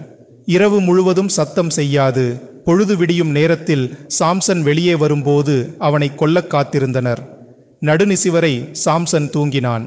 பிறகு எழுந்து நகரவாயிலின் 2 கதவுகளையும் அவற்றின் நிலைகளையும் தாழ்பாள்களையும் பிடுங்கி தன் தோள்மேல் வைத்து கொண்டு எபிரோனுக்கு எதிரேயுள்ள மலையுச்சிக்கு அவற்றை தூக்கிச் சென்றான். அதன் பிறகு அவன் சோரேக் பள்ளத்தாக்கில் வாழ்ந்து வந்த தாலிலா என்ற ஒருத்தியை காதலித்தான். பிலிஸ்தியர்களின் தலைவர்கள் அவளிடம் வந்து அவளை பார்த்து, நீ அவனிடம் நயந்து பேசி இத்துணை வலிமை அவனுக்கு எங்கிருந்து வருகிறது என்றும் நாங்கள் எவ்விதமாய் அவனை மேற்கொண்டு கட்டி துன்புறுத்தலாம் என்றும் அறிந்துகொள். நீ இப்படிச் செய்தால் நாங்கள் ஒவ்வொருவரும் உனக்கு 1100 வெள்ளிக்காசுகளை கொடுப்போம் என்றனர். அவ்வாறே தாலிலா சாம்சனை பார்த்து, உனக்கு இத்துணை பெரிய வலிமை எங்கிருந்து வருகிறது என்றும் கட்டை அறுக்க உன்னை வலுவற்றவனாக்க கூடியது என்ன என்றும் எனக்கு கூற உன்னை மன்றாடுகிறேன் என்றாள். அதற்கு சாம்சன், உலராத பச்சையான 7 அகணினார் கயிறுகளால் என்னை கட்டினால் பிற மனிதரைப் போல் வலிமையற்றவனாவேன் என்றான். அவன் சொன்னபடி பிலிஸ்திய தலைவர்கள் 7 கயிறுகளை அவளிடம் கொடுத்தனர். தாலிலா அவற்றால் அவனை கட்டினாள். பக்கத்து அறையில் பிலிஸ்தியர் ஒளிந்திருந்தனர். தாலிலா சாம்சனை நோக்கி, சாம்சன், இதோ பிலிஸ்தியர் உன்மேல் பாய இருக்கின்றனர் என்றாள். அப்போது பழுதான சணல் நூலிலே நெருப்பு பட்டால் இற்று போவது போல் அவன் தன் கயிறுகளை அறுத்து போட்டான். அவனது வலிமை எங்கிருந்து வந்தது என தெரியவில்லை. தாலிலா அவனை நோக்கி, நீ என்னை கேலி செய்து பொய் சொன்னாய். உன்னை எதனால் கட்டலாம் என்று எனக்கு கூறு என்றாள். அதற்கு அவன், ஒரு வேளைக்கும் பயன்படுத்தப்படாத புது கயிறுகளால் என்னை கட்டினால் நான் வலிமையற்று பிற மனிதரைப் போல் ஆவேன் என்றான். மீண்டும் தாலிலா அவ்வாறே அவனை கட்டி, சாம்சன் பிலிஸ்தியர் அறைக்குள் ஒளிந்திருந்து, இதோ உன்னை பிடிக்க வருகின்றனர் என்று கூவினாள். அவனோ புடவை நூலை அறுப்பது போல் அக்கயிறுகளை அறுத்து போட்டான். மீண்டும் தாலிலா அவனை நோக்கி, எதுவரை என்னை நீ ஏமாற்றி பொய் சொல்வாய்? உன்னை எதனால் கட்டலாம் என்று சொல் என்றாள். அதற்கு அவன், என் தலைமயிர்களில் 7 சடைகளை எடுத்து நூலோடு பின்னி ஆணியால் தரையில் அடித்தால் நான் வலிமையற்று போவேன் என்றான். தாலிலா அவ்வாறே செய்து, சாம்சன், இதோ பிலிஸ்தியர் உன்மேல் பாய இருக்கின்றனர் என்றாள். அவனோ தூக்கத்தினின்று எழுந்து மயிரோடும் நூலோடும் ஆணியை பிடுங்கிவிட்டான்.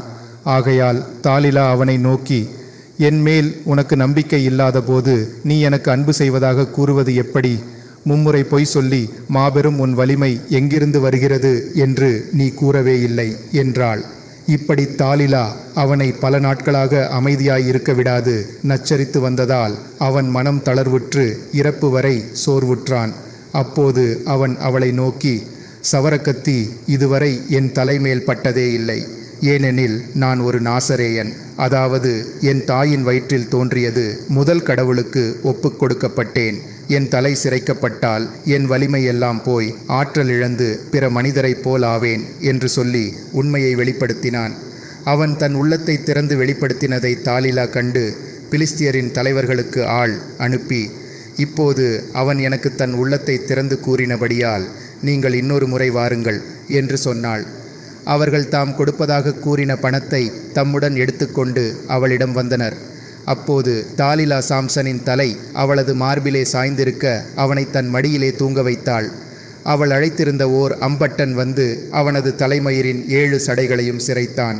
சிரைத்ததும் வலுவிழந்த சாம்சனை தன்னை விட்டு நீங்குமாறு தாலிலா அவனை தள்ளத் தொடங்கினாள். அவனை தட்டி எழுப்பி, சாம்சன், இதோ பிலிஸ்தியர் வருகின்றனர் என்றாள். அவன் விழித்தெழுந்து ஆண்டவர் தன்னை விட்டு அகன்று விட்டதை அறியாதவனாய், நான் முன்பு செய்தது போல் வெளியேறி தப்பித்துக் கொள்வேன் என்று தனக்குள் கூறிக்கொண்டான். ஆனால் பிலிஸ்தியர் அவனை பிடித்து அவன் கண்களை பிடுங்கி சங்கலிகளால் அவனை கட்டி காஜாமுக்கு கொண்டு போய் சிறையில் அடைத்து செக்கிழுக்கச் செய்தனர். இதற்குள் அவனது தலைமயிர் முளைக்கத் தொடங்கினது.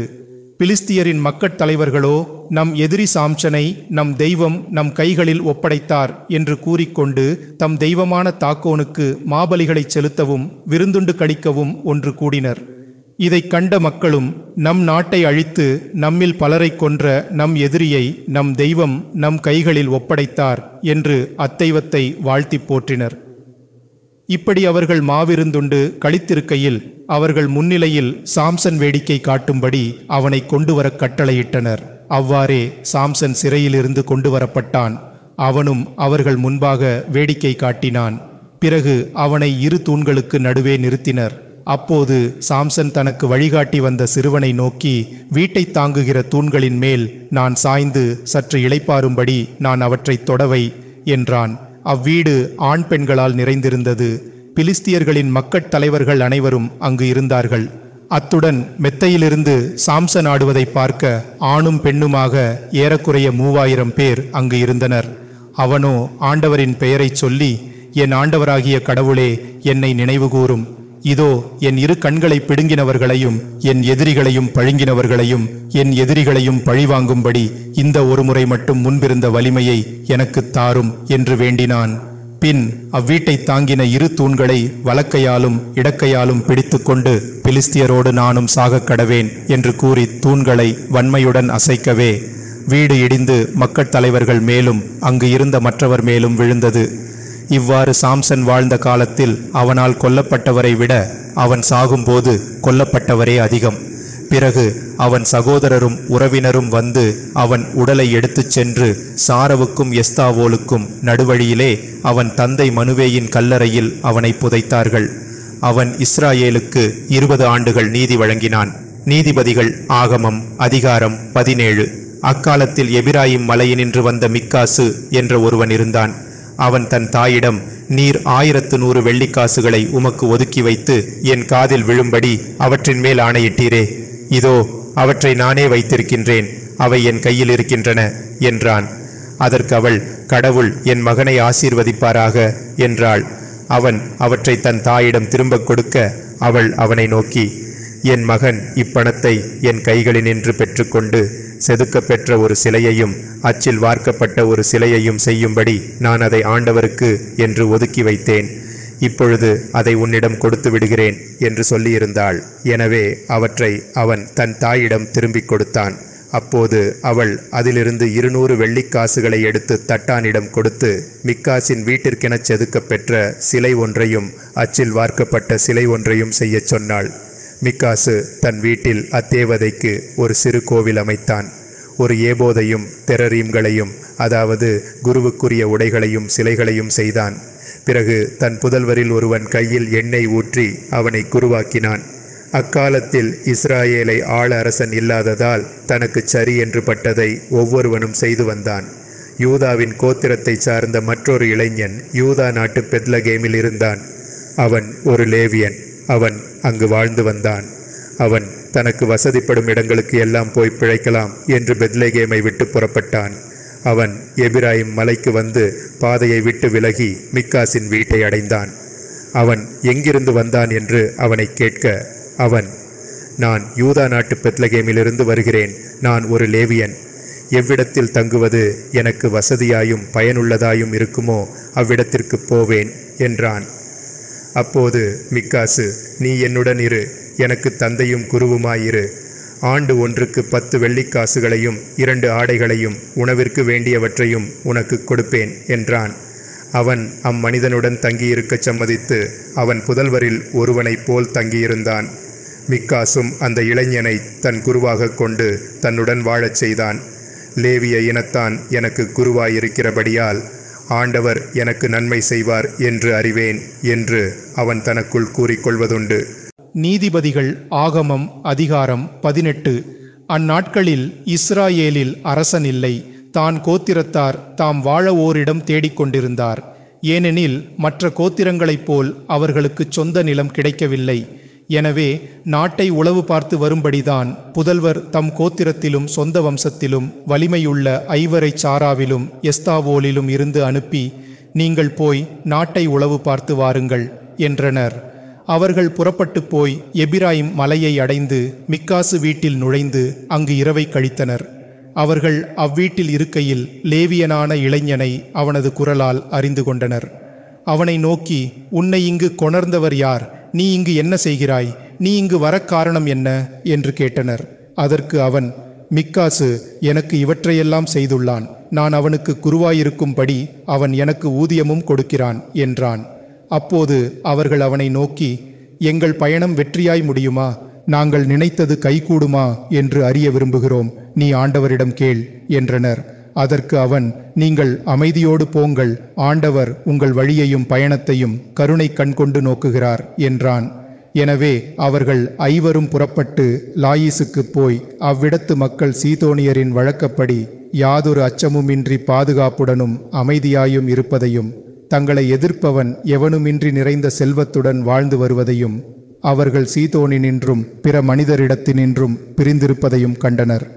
சாராவிலும் எஸ்தாவோலிலும் இருந்த தம் சகோதரரிடம் அவர்கள் திரும்பி வந்தபோது, நீங்கள் என்ன செய்தீர்கள் என்று கேட்டவர்களுக்கு, எழுந்திருங்கள், அவர்களிடம் போவோம். செல்வம் கொழிக்கும் நாட்டை கண்டோம், கை நெகிழவிடாதீர், போய் அதை கைப்பற்றுவோம். ஒரு சிரமமும் வேண்டாம், பாதுகாப்புடன் இருக்கும் மக்களிடம் போவோம். பரந்த நாட்டில் நுழைவோம். பூமியில் விளையும் அனைத்திலும் அது வளமான நாடு. ஆண்டவர் அந்நாட்டை நம் கையில் ஒப்படைத்தார் என்றனர். அப்போது சாராவிலும் எஸ்தாவோலிலும் இருந்த தான் வம்சத்தாரில் 600 பேர் ஆயுதம் தாங்கி அங்கிருந்து புறப்பட்டு யூதாவிலுள்ள காரியாத்யாரிமில் தங்கினர். அன்று முதல் அவ்விடம் தானின் பாசறை என்று அழைக்கப்பட்டு வருகிறது. அது காரியாத்யாரிமுக்கு பின்புறத்தில் இருக்கிறது. அவர்கள் அங்கிருந்து எபிராயிம் மலைக்கு சென்றனர். மிக்காசின் வீட்டுக்கு வந்தபோது லாயீசு நாட்டை உளவு பார்க்க முன்பே அனுப்பப்பட்டிருந்த ஐவர் தம் மற்ற சகோதரரை நோக்கி, அவ்வீட்டிலே எப்போதும் தெரபீம்களும் செதுக்கப்பட்ட சிலையும் வார்க்கப்பட்ட சிலையும் இருப்பது உங்களுக்கு தெரியுமே. உங்களுக்கு விருப்பமானதை செய்யுங்கள் என்றனர். பிறகு அவர்கள் வழியை விட்டு சிறிது விலகி மிக்காசின் வீட்டிலிருந்த லேவிய இளைஞனின் அறைக்குள் சென்றனர். நல்லாசி கூறி அவனை வாழ்த்தினர். ஆயுதம் தாங்கிய 600 பேரும் வாயில் முன் நின்று கெண்டிருந்தனர். இளைஞனின் அறைக்குள் நுழைந்தவரோ செதுக்கப்பட்ட சிலையையும் எப்போதையும் தெரபீம்களையும் வார்க்கப்பட்ட சிலையையும் எடுக்க முயன்றனர். குருவாயில் முன் நின்று கொண்டிருந்தான். ஆற்றல் படைத்த 600 பேரும் சற்று தூரத்தில் காத்து நின்றார்கள். உள் நுழைந்தவர்கள் செதுக்கப்பட்ட சிலையையும் எபோதையும் தெரபீம்களையும் வார்க்கப்பட்ட சிலையையும் எடுத்தனர். குரு அவர்களை நோக்கி, என்ன செய்கிறீர்கள் என்றான். அதற்கு அவர்கள், பேசாது வாயை மூடு. நீ எமக்கு தந்தையும் குருவுமாயிருக்க நீ எம்மோடு வா. ஒருவன் வீட்டில் குருவாயிருப்பதை விட இஸ்ராயேலின் ஒரு கோத்திரத்திற்கும் வம்சத்திற்கும் குருவாயிருப்பது மேலானதன்றோ என்றனர். அவர்கள் கூறினதை கேட்டு அவன் அதற்கு இணங்கி எபோதையும் சிலைகளையும் செதுக்கப்பட்ட சிலையையும் எடுத்துக்கொண்டு அவர்களோடு புறப்பட்டான். அவர்கள் சிறுவர்களையும் ஆடு மாடுகளையும் விலையுயர்ந்த பொருட்களையும் முன்னால் எடுத்து போகும்படி செய்து தாங்களும் புறப்பட்டனர். மிக்காசின் வீட்டிலிருந்து வெகு தூரம் சென்றபோது மிக்காசோடு வாழ்ந்த மனிதர் கூக்குரலிட்டு கொண்டு அவர்களை பின்தொடர்ந்தனர். நீதிபதிகள் ஆகமம் அதிகாரம் 18. அந்நாட்களில் இஸ்ராயேலில் அரசன் இல்லை. தான் கோத்திரத்தார் தாம் வாழ ஓரிடம் தேடிக்கொண்டிருந்தார். ஏனெனில் மற்ற கோத்திரங்களைப் போல் அவர்களுக்கு சொந்த நிலம் கிடைக்கவில்லை. எனவே நாட்டை உளவு பார்த்து வரும்படிதான் புதல்வர் தம் கோத்திரத்திலும் சொந்த வம்சத்திலும் வலிமையுள்ள ஐவரை சாராவிலும் எஸ்தாவோலிலும் இருந்து அனுப்பி, நீங்கள் போய் நாட்டை உளவு பார்த்து வாருங்கள் என்றனர். அவர்கள் புறப்பட்டு போய் எபிராயிம் மலையை அடைந்து மிக்காசு வீட்டில் நுழைந்து அங்கு இரவை கழித்தனர். அவர்கள் அவ்வீட்டில் இருக்கையில் லேவியனான இளைஞனை அவனது குரலால் அறிந்து கொண்டனர். அவனை நோக்கி, உன்னை இங்கு கொணர்ந்தவர் யார்? நீ இங்கு என்ன செய்கிறாய்? நீ இங்கு வரக் காரணம் என்ன என்று கேட்டனர். அதற்கு அவன், மிக்காசு எனக்கு இவற்றையெல்லாம் செய்துள்ளான். நான் அவனுக்கு குருவாயிருக்கும்படி அவன் எனக்கு ஊதியமும் கொடுக்கிறான் என்றான். அப்போது அவர்கள் அவனை நோக்கி, எங்கள் பயணம் வெற்றியாய் முடியுமா? நாங்கள் நினைத்தது கைகூடுமா என்று அறிய விரும்புகிறோம். நீ ஆண்டவரிடம் கேள் என்றனர். அதற்கு அவன், நீங்கள் அமைதியோடு போங்கள், ஆண்டவர் உங்கள் வழியையும் பயணத்தையும் கருணை கண்கொண்டு நோக்குகிறார் என்றான்.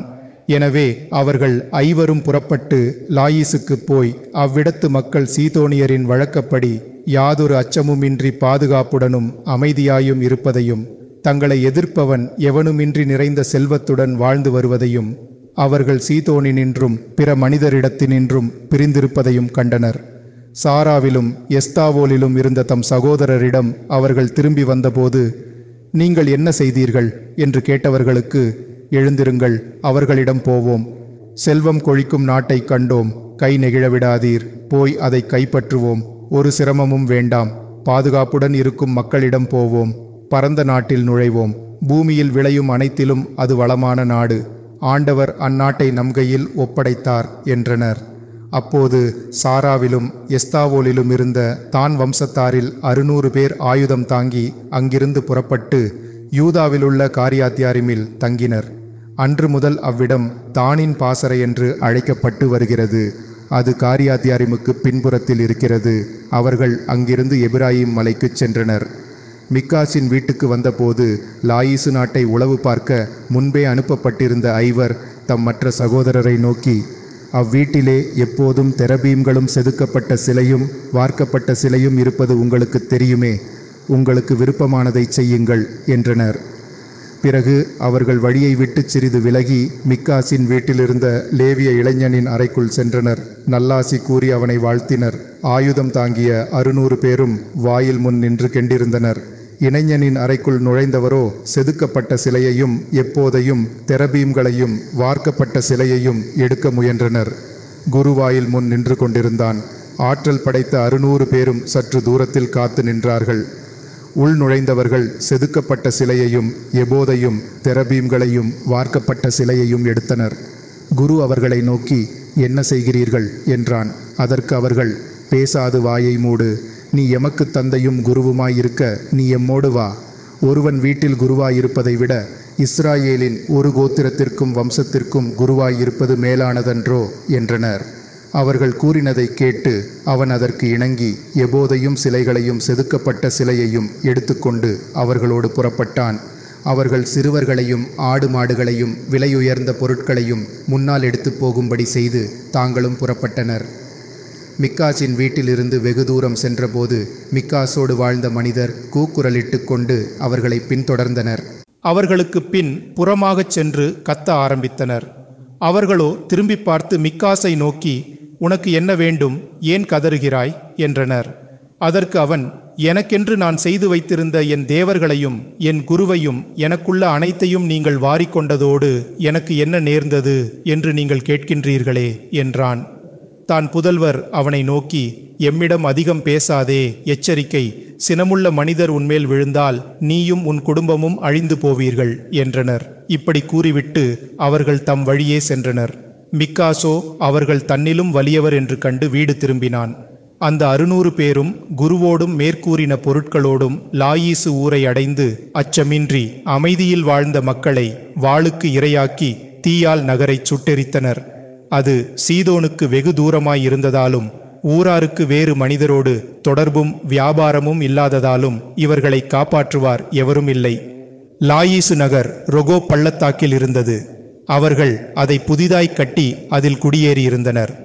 முதலில் லாயீசு என்று அழைக்கப்பட்ட இந்நகருக்கு இஸ்ராயேலின் மகனான தானின் புதல்வர் தம் கோத்திரத்தின் தந்தை பெயரால் தான் நகர் என்று புதிதாக பெயரிட்டனர்.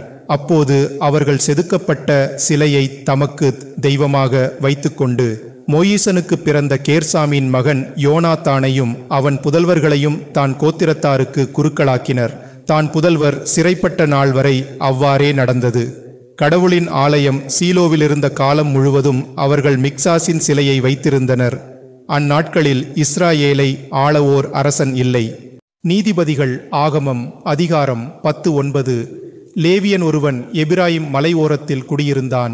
அவன் யூதா நாட்டு பெத்லேகம் ஊரினளான ஒருத்தியை மணந்திருந்தான். அவளோ அவனை விட்டு பெத்லகேமில் இருந்த தன் தந்தை வீட்டுக்கு திரும்பி வந்து அவனுடன் 4 மாதம் தங்கியிருந்தாள். அவளை சமாதானப்படுத்தி அன்பு காட்டி தன்னோடு அழைத்து வரும்படி கணவன் ஓர் ஊழியனோடும் 2 கழுதைகளோடும் அவளிடம் போனான். அவள் அவனை வரவேற்று தன் தந்தை வீட்டுக்கு அழைத்து போனாள்.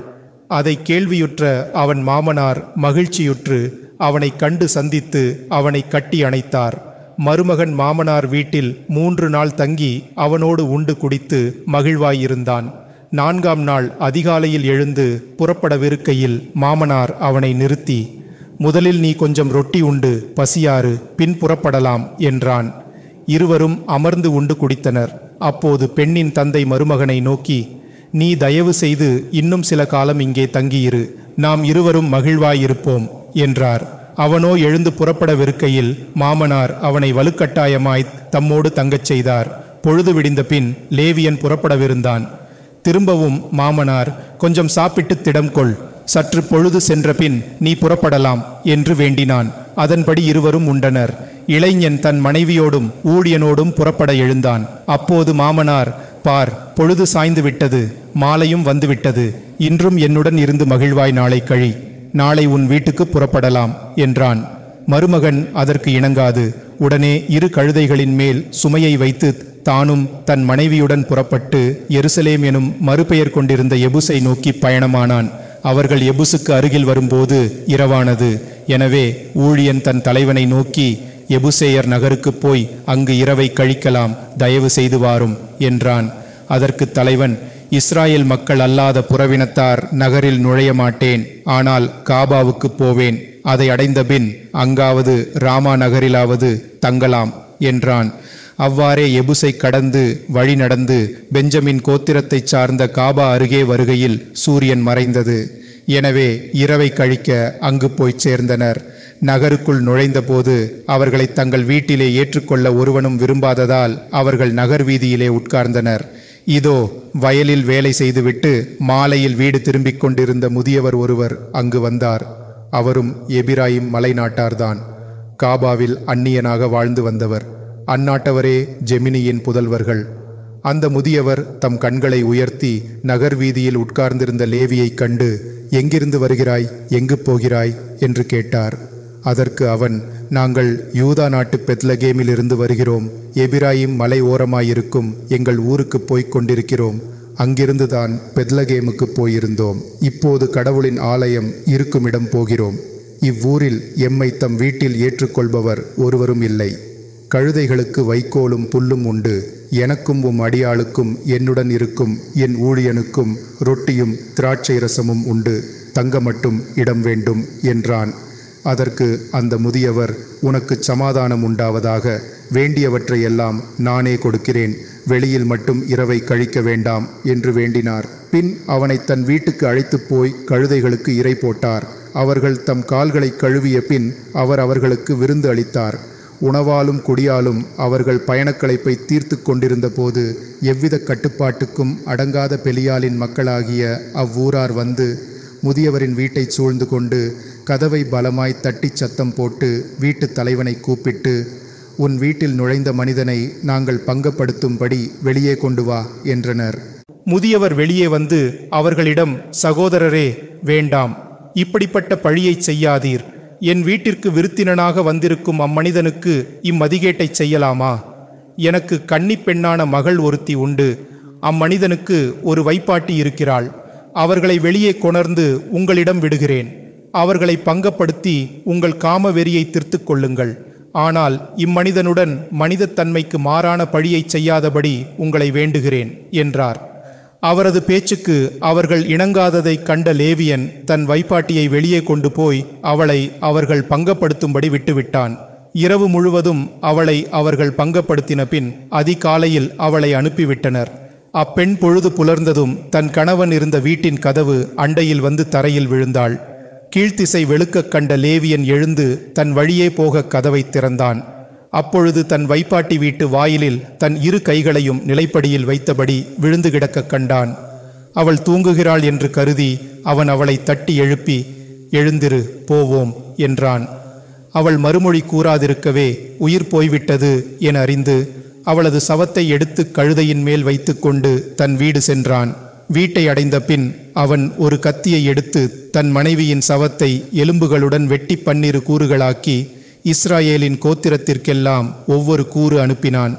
அதை கண்ட யாவரும், நம் முன்னோர் எகிப்தினின்று புறப்பட்ட நாள் முதல் இதுவரை இப்படிப்பட்டது எதுவும் நடக்கவே இல்லை. எனவே கலந்து பேசி செய்ய வேண்டியது என்ன என்று தெரிவி என்றனர். நீதிபதிகள் ஆகமம் அதிகாரம் 20. அப்போது தான் முதல் பேர்சாபே வரை உள்ள இஸ்ராயேல் மக்கள் அனைவரும் காலாத் நாட்டாருடன் சேர்ந்து மாஸ்பாவுக்கு போய் ஆண்டவர் திருமுன் நின்றனர். மக்கட் தலைவர்களும் இஸ்ராயேலின் எல்லா கோத்திரங்களும் இறைமக்களின் சபையாக ஒன்று கூடினர். அங்கு 4 இலட்சம் காலாட்படை வீரர் இருந்தனர். இஸ்ராயேல் மக்கள் மாஸ்பாவிற்கு வந்திருப்பது பெஞ்சமின் மக்களுக்கு எட்டியது. கொல்லப்பட்டவளின் கணவனான லேவியனிடம் அப்பெரிய கொடுமை எவ்வாறு நடந்தது என்று கேட்டனர். அதற்கு அவன், நானும் என் வைப்பாட்டியும் பெஞ்சமின் நாட்டு காபாவில் இரவிலே தங்கியிருந்தோம். அவ்வூர் மனிதரில் பலர் வந்து நான் தங்கியிருந்த வீட்டை வளைத்து என்னை கொல்லத் தேடினதோடு கட்டுக்கடங்கா காமவெறி கொண்டு என் வைப்பாட்டியை பங்கப்படுத்தினர். அதனால் அவள் இறந்தாள். அப்போது நான் அவளை எடுத்து போய் துண்டு துண்டாக வெட்டி உங்கள் நாடுகள் எங்கும் அனுப்பினேன். ஏனெனில் இவ்வித கொடுமையும் இத்தகு மாபாவமும் இஸ்ராயேலில் ஒருபோதும் செய்யப்பட்டதில்லை. இஸ்ராயேல் மக்களே, இதோ நீங்கள் அனைவரும் இங்கு இருக்கின்றீர்கள். செய்ய வேண்டியது என்ன என்று முடிவு செய்யுங்கள் என்றான். அப்போது மக்கள் அனைவரும் ஒன்றாக எழுந்து, நம்மில் எவனும் தன் கூடாரத்திற்கு போகவும் தன் வீட்டில் நுழையவும் கூடாது. ஆனால் காபாவுக்கு எதிராய் நாம் செய்யப்போவதாவது, பெஞ்சமின் கோத்திரத்தைச் சேர்ந்த காபா நகரத்தார் செய்த இழிசெயலுக்கு தகுந்தபடி நாம் அவர்கள் மேல் பாய்ந்து வேண்டிய அளவு போரிட்டு கண்டிப்போம். அவ்வித போருக்கு சாதகமாக படைக்கு தேவையான பொருட்களை கொண்டு வரும்படி இஸ்ராயேலின் எல்லா கோத்திரத்திலும் 100க்கு 10, 1000க்கு 100, 11,000க்கு 1000 பேருமாக தேர்ந்து கொள்வோம் என்றனர்.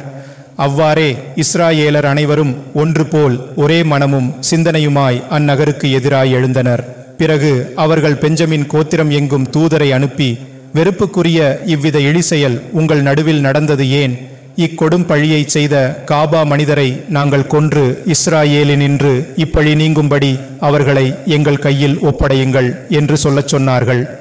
அவர்களோ தம் சகோதரர்களான இஸ்ராயேல் மக்களின் கட்டளையை கேட்க விரும்பவில்லை. தங்கள் சொந்த பகுதியின் எல்லா நகர்களிலுமிருந்து அவர்களுக்கு உதவி செய்யவும் இஸ்ராயேல் மக்கள் அனைவரோடும் போரிடவும் அவர்கள் காபாவுக்கு வந்தனர். காபா நகர மக்களைத் தவிர பெஞ்சமின் கோத்திரத்தாரில் வாள் ஏந்தத் தெரிந்தவர் 25,000 பேர் இருந்தனர்.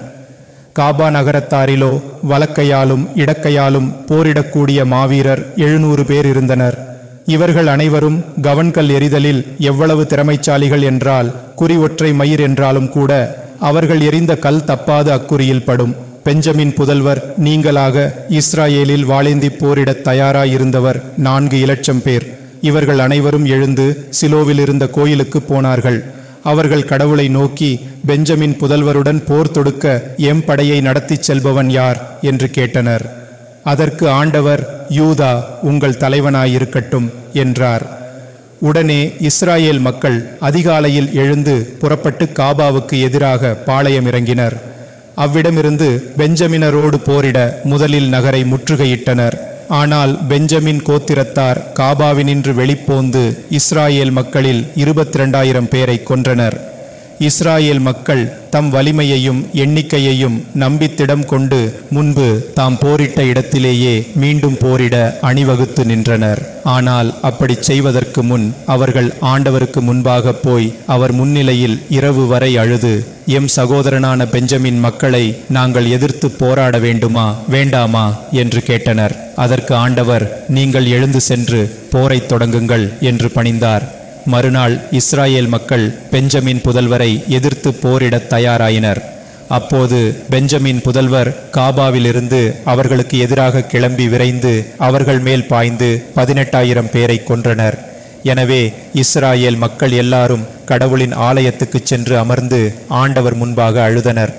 அன்று மாலை வரை உண்ணாது தனக பலிகளையும் சமாதான பலிகளையும் ஒப்புக் கொடுத்தனர். பிறகு தமது நிலை குறித்து ஆண்டவரை கலந்தனர்.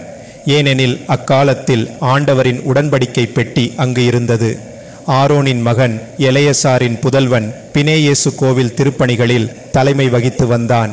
எனவே ஆண்டவரை கலந்து அவரை நோக்கி, எம் சகோதரரான பெஞ்சமின் புதல்வருக்கு எதிராய் இன்னும் போராட வேண்டுமா என்று கேட்டனர். அதற்கு ஆண்டவர், போங்கள், நாளைக்கு அவர்களை உம் கைகளில் ஒப்படைப்போம் என்றார். இஸ்ராயேல் மக்கள் காபா நகரை சுற்றி பதுங்கியிருந்தனர். முன்பு இருமுறை செய்தது போல் இம்முறையும் பெஞ்சமினருக்கு எதிராக அணிவகுத்து நின்றனர். பெஞ்சமின் மக்களோ துணிவுடன் நகரிலிருந்து வெளியே போந்து புறமுதுகு காட்டி ஓடின எதிரிகளை வெகு தூரம் துரத்தினர். முதல் நாளும் இரண்டாவது நாளும் செய்தது போல் சிலரை காயப்படுத்தி பேத்தலுக்கும் காபாவுக்கும் போகிற இரு வழிகளிலும் ஓடின இஸ்ராயேலரை வெட்டி ஏறக்குறைய 30 பேரை கொன்றனர். வழக்கம்போல் நமக்கு முன்பாக சிதறி ஓடுகின்றனர் என்று அவர்கள் எண்ணினர். ஆனால் இஸ்ராயேல் மக்கள் தோற்று ஓடுவது போல் பாசாங்கு செய்து பெஞ்சமின் மக்களை நகரிலிருந்து வெளியே கொண்டு வரும்படியாகவும் தப்பி ஓடுவது போல் மேற்கூறப்பட்ட இரு வழிகளிலும் வந்து சேரும்படியாகவும் அவர்கள் திட்டமிட்டிருந்தனர். அப்போது இஸ்ராயேல் மக்கள் அனைவரும் தாங்களிருந்த இடத்திலிருந்து எழுந்து பால்தமார் என்ற இடத்தில் தம் படைகளை போருக்கு அணிவகுத்து நின்றனர். நகரைச் சுற்றிலும் பதுங்கியிருந்தவர்கள் சிறிது சிறிதாக வெளியேறவும் நகருக்கு மேற்புறத்தினின்று புறப்படவும் தொடங்கினர். இஸ்ராயேல் மக்களில் மற்றும் 10,000 பேர் நகர் மக்களை போரிடத் தூண்டினர். பெஞ்சமின் மக்களோடு கடும் போர் மூண்டது. 4 பக்கங்களிலிருந்தும் தமக்கு அழிவு வருகிறது என்று அவர்கள் உணரவில்லை. கடவுள் இஸ்ராயேல் மக்களுக்கு முன்பாக பெஞ்சமின் புதல்வர்களை முறியடிக்க அன்று அவர்களில் போர் வீரரும் வாளேந்துபவர்களுமான 25,100 பேர்களை கொன்றனர். தாங்கள் தோல்வி அடைந்து விட்டதைக் கண்ட பெஞ்சமின் மக்கள் புறமுதுகு காட்டி ஓடத் தொடங்கினர். இஸ்ராயேல் மக்களோ அதைக் கண்டு நகர் அருகில் தாம் தயாரித்திருந்த பதிவிடை நோக்கி அவர்களை துரத்தினர். அப்போது பதுங்கியிருந்தோர் தம் மறைவிடங்களினின்று வெளிப்போந்து பெஞ்சமினர் புறமுதுகு காட்டி ஓடக் கண்டு நகரில் நுழைந்து அங்கு இருந்தவர்களை வாள் முனையால் வெட்டினர். இஸ்ராயேல் மக்கள் பதுங்கியிருந்தவருக்கு, நீங்கள் நகரை பிடித்த பிறகு நாற்றிசையிலும் தீ மூட்டுங்கள், புகை உயர எழும்புவதைக் கண்டு நகர் பிடிபட்டதாக நாங்கள் அறிவோம் என்று அடையாளம் சொல்லியிருந்தனர். பெஞ்சமினர் இஸ்ராயேலரில் 30 பேரை கொன்ற பிறகு இஸ்ராயேலின் சேனை சிதறி ஓட்டம் பிடித்ததை எண்ணி அவர்களை விரைந்து துரத்தினது ஒரு புறமிருக்க, களத்தில் போரிட்ட இஸ்ராயேலர் புகை தூண் போல் உயர கிளம்புவதைக் கண்டனர். பெஞ்சமினரோ தலையை திருப்பி தீச்சுவாலையை கண்டு தம் நகர் பிடிபட்டது என்று அறிந்து கொண்டனர். அப்போது இஸ்ராயேலர் சேனையில் பாசாங்கு காட்டி ஓடிக்கொண்டிருந்தவர்கள் திரும்பி உறுதியோடு எதிரிகளின் மேல் பாய்ந்தனர். அதை கண்ட பெஞ்சமினர் புறமுதுகு காட்டி பாலைவனத்தை நோக்கி ஓடத் தொடங்கினர். அப்போது ஒரு பக்கத்தில் இஸ்ராயேல் சேனை தம்மை நெருக்கி வரவும், மறுபக்கத்தில் நகரை தீக்கு இரையாக்கியவர்கள் தமக்கு எதிராக ஓடி வருவதையும் கண்டு அவர்கள் திகைத்து நின்றனர். இவ்வாறு எதிரிகளின் இரு சேனைகளுக்கு இடையே அகப்பட்ட பெஞ்சமினர் இரு மருங்கிலும் வெட்டுண்டனர். வெட்டுவதை தடுக்க எவனும் இல்லை. எல்லாரும் காபா நகரின் கீழ்ப்புறத்தில் விழுந்து மடிந்தனர். அவ்விடத்தில் கொல்லப்பட்ட பெஞ்சமினர் 18,000 பேர். அவர்கள் அனைவரும் ஆற்றல் படைத்த வீரருங்கூட. பெஞ்சமின் வம்சத்தில் எஞ்சியவர் இதைக் கண்டு பாலைவனத்துக்கு ஓடி ரெம்மோன் என்று அழைக்கப்பெற்ற பாறையை அடைந்தனர். இப்படி ஓடியதில் பலர் பற்பலவிடங்களில் சிதறுண்டு போனதால் 5,000 பேர் இஸ்ராயேல் மக்களால் கொல்லப்பட்டனர். இன்னும் எஞ்சியோர் ஓடிப்போக முயலும் போது இஸ்ராயேலர் அவர்களை துரத்தி மேலும் 2,000 பேரை வெட்டி வீழ்த்தினர். எனவே அன்று பெஞ்சமின் கோத்திரத்தில் மடிந்தவர் 25,000 பேர். அவர்கள் அனைவரும் போரில் திறமை மிக்க வீரர்கள். பெஞ்சமின் கோத்திரத்தில் தப்பி பாலைவனத்துக்கு ஓடிப்போனவர்கள் 600 பேர். இவர்கள் ரெம்மோன் பறையில் 4 மாதம் தங்கினர். இஸ்ராயேலர் திரும்பி வந்து நகரில் மனிதர் முதல் விலங்கு வரை கண்டதனைத்தையும் வாளால் வெட்டி பெஞ்சமினுடைய நகர்கள் ஊர்கள் அனைத்தையும் தீக்கி இரையாக்கினர். நீதிபதிகள் ஆகமம் அதிகாரம் 21. மேலும் இஸ்ராயேல் மக்கள் மாஸ்பாவில், நம்மில் எவனும் தன் மகளை பெஞ்சமின் புதல்வருக்கு கொடுப்பதில்லை என்று ஆணையிட்டு கூறினர். அனைவரும் சீலோவில் இருந்த கடவுளின் ஆலயத்துக்கு வந்து மாலை வரை அவர் திருமுன் அமர்ந்து உரத்த சத்தமாய் ஓலமிட்டு அழுதனர். இஸ்ராயேலிலிருந்து ஒரு கோத்திரம் இன்று எடுபட்டு விட்டதே, அப்படிப்பட்ட தீய நிகழ்ச்சி மக்களுக்கு நேரிட்டது ஏன் என்று முறையிட்டனர். மறுநாள் அதிகாலையில் எழுந்து பீடம் எழுப்பி தகன பலிகளையும் சமாதான பலிகளையும் ஒப்புக் கொடுத்தனர். அப்போது அவர்கள், இஸ்ராயேலின் கோத்திரத்தார் அனைவரிலும் ஆண்டவரின் படையோடு வராதவன் யார் என்றனர். ஏனெனில் அவ்வாறு வராதவர்களை கொல்வது என்று மாஸ்பாவில் ஆணையிட்டு கூறியிருந்தனர்.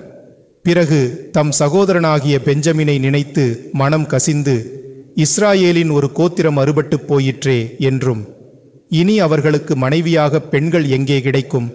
நாம் ஒவ்வொருவரும் நம் புதல்விகளை கொடுப்பதில்லை என்று பொதுவில் சத்தியம் செய்து கொண்டோமே என்றும் மனம் வருந்தி கூறினார்.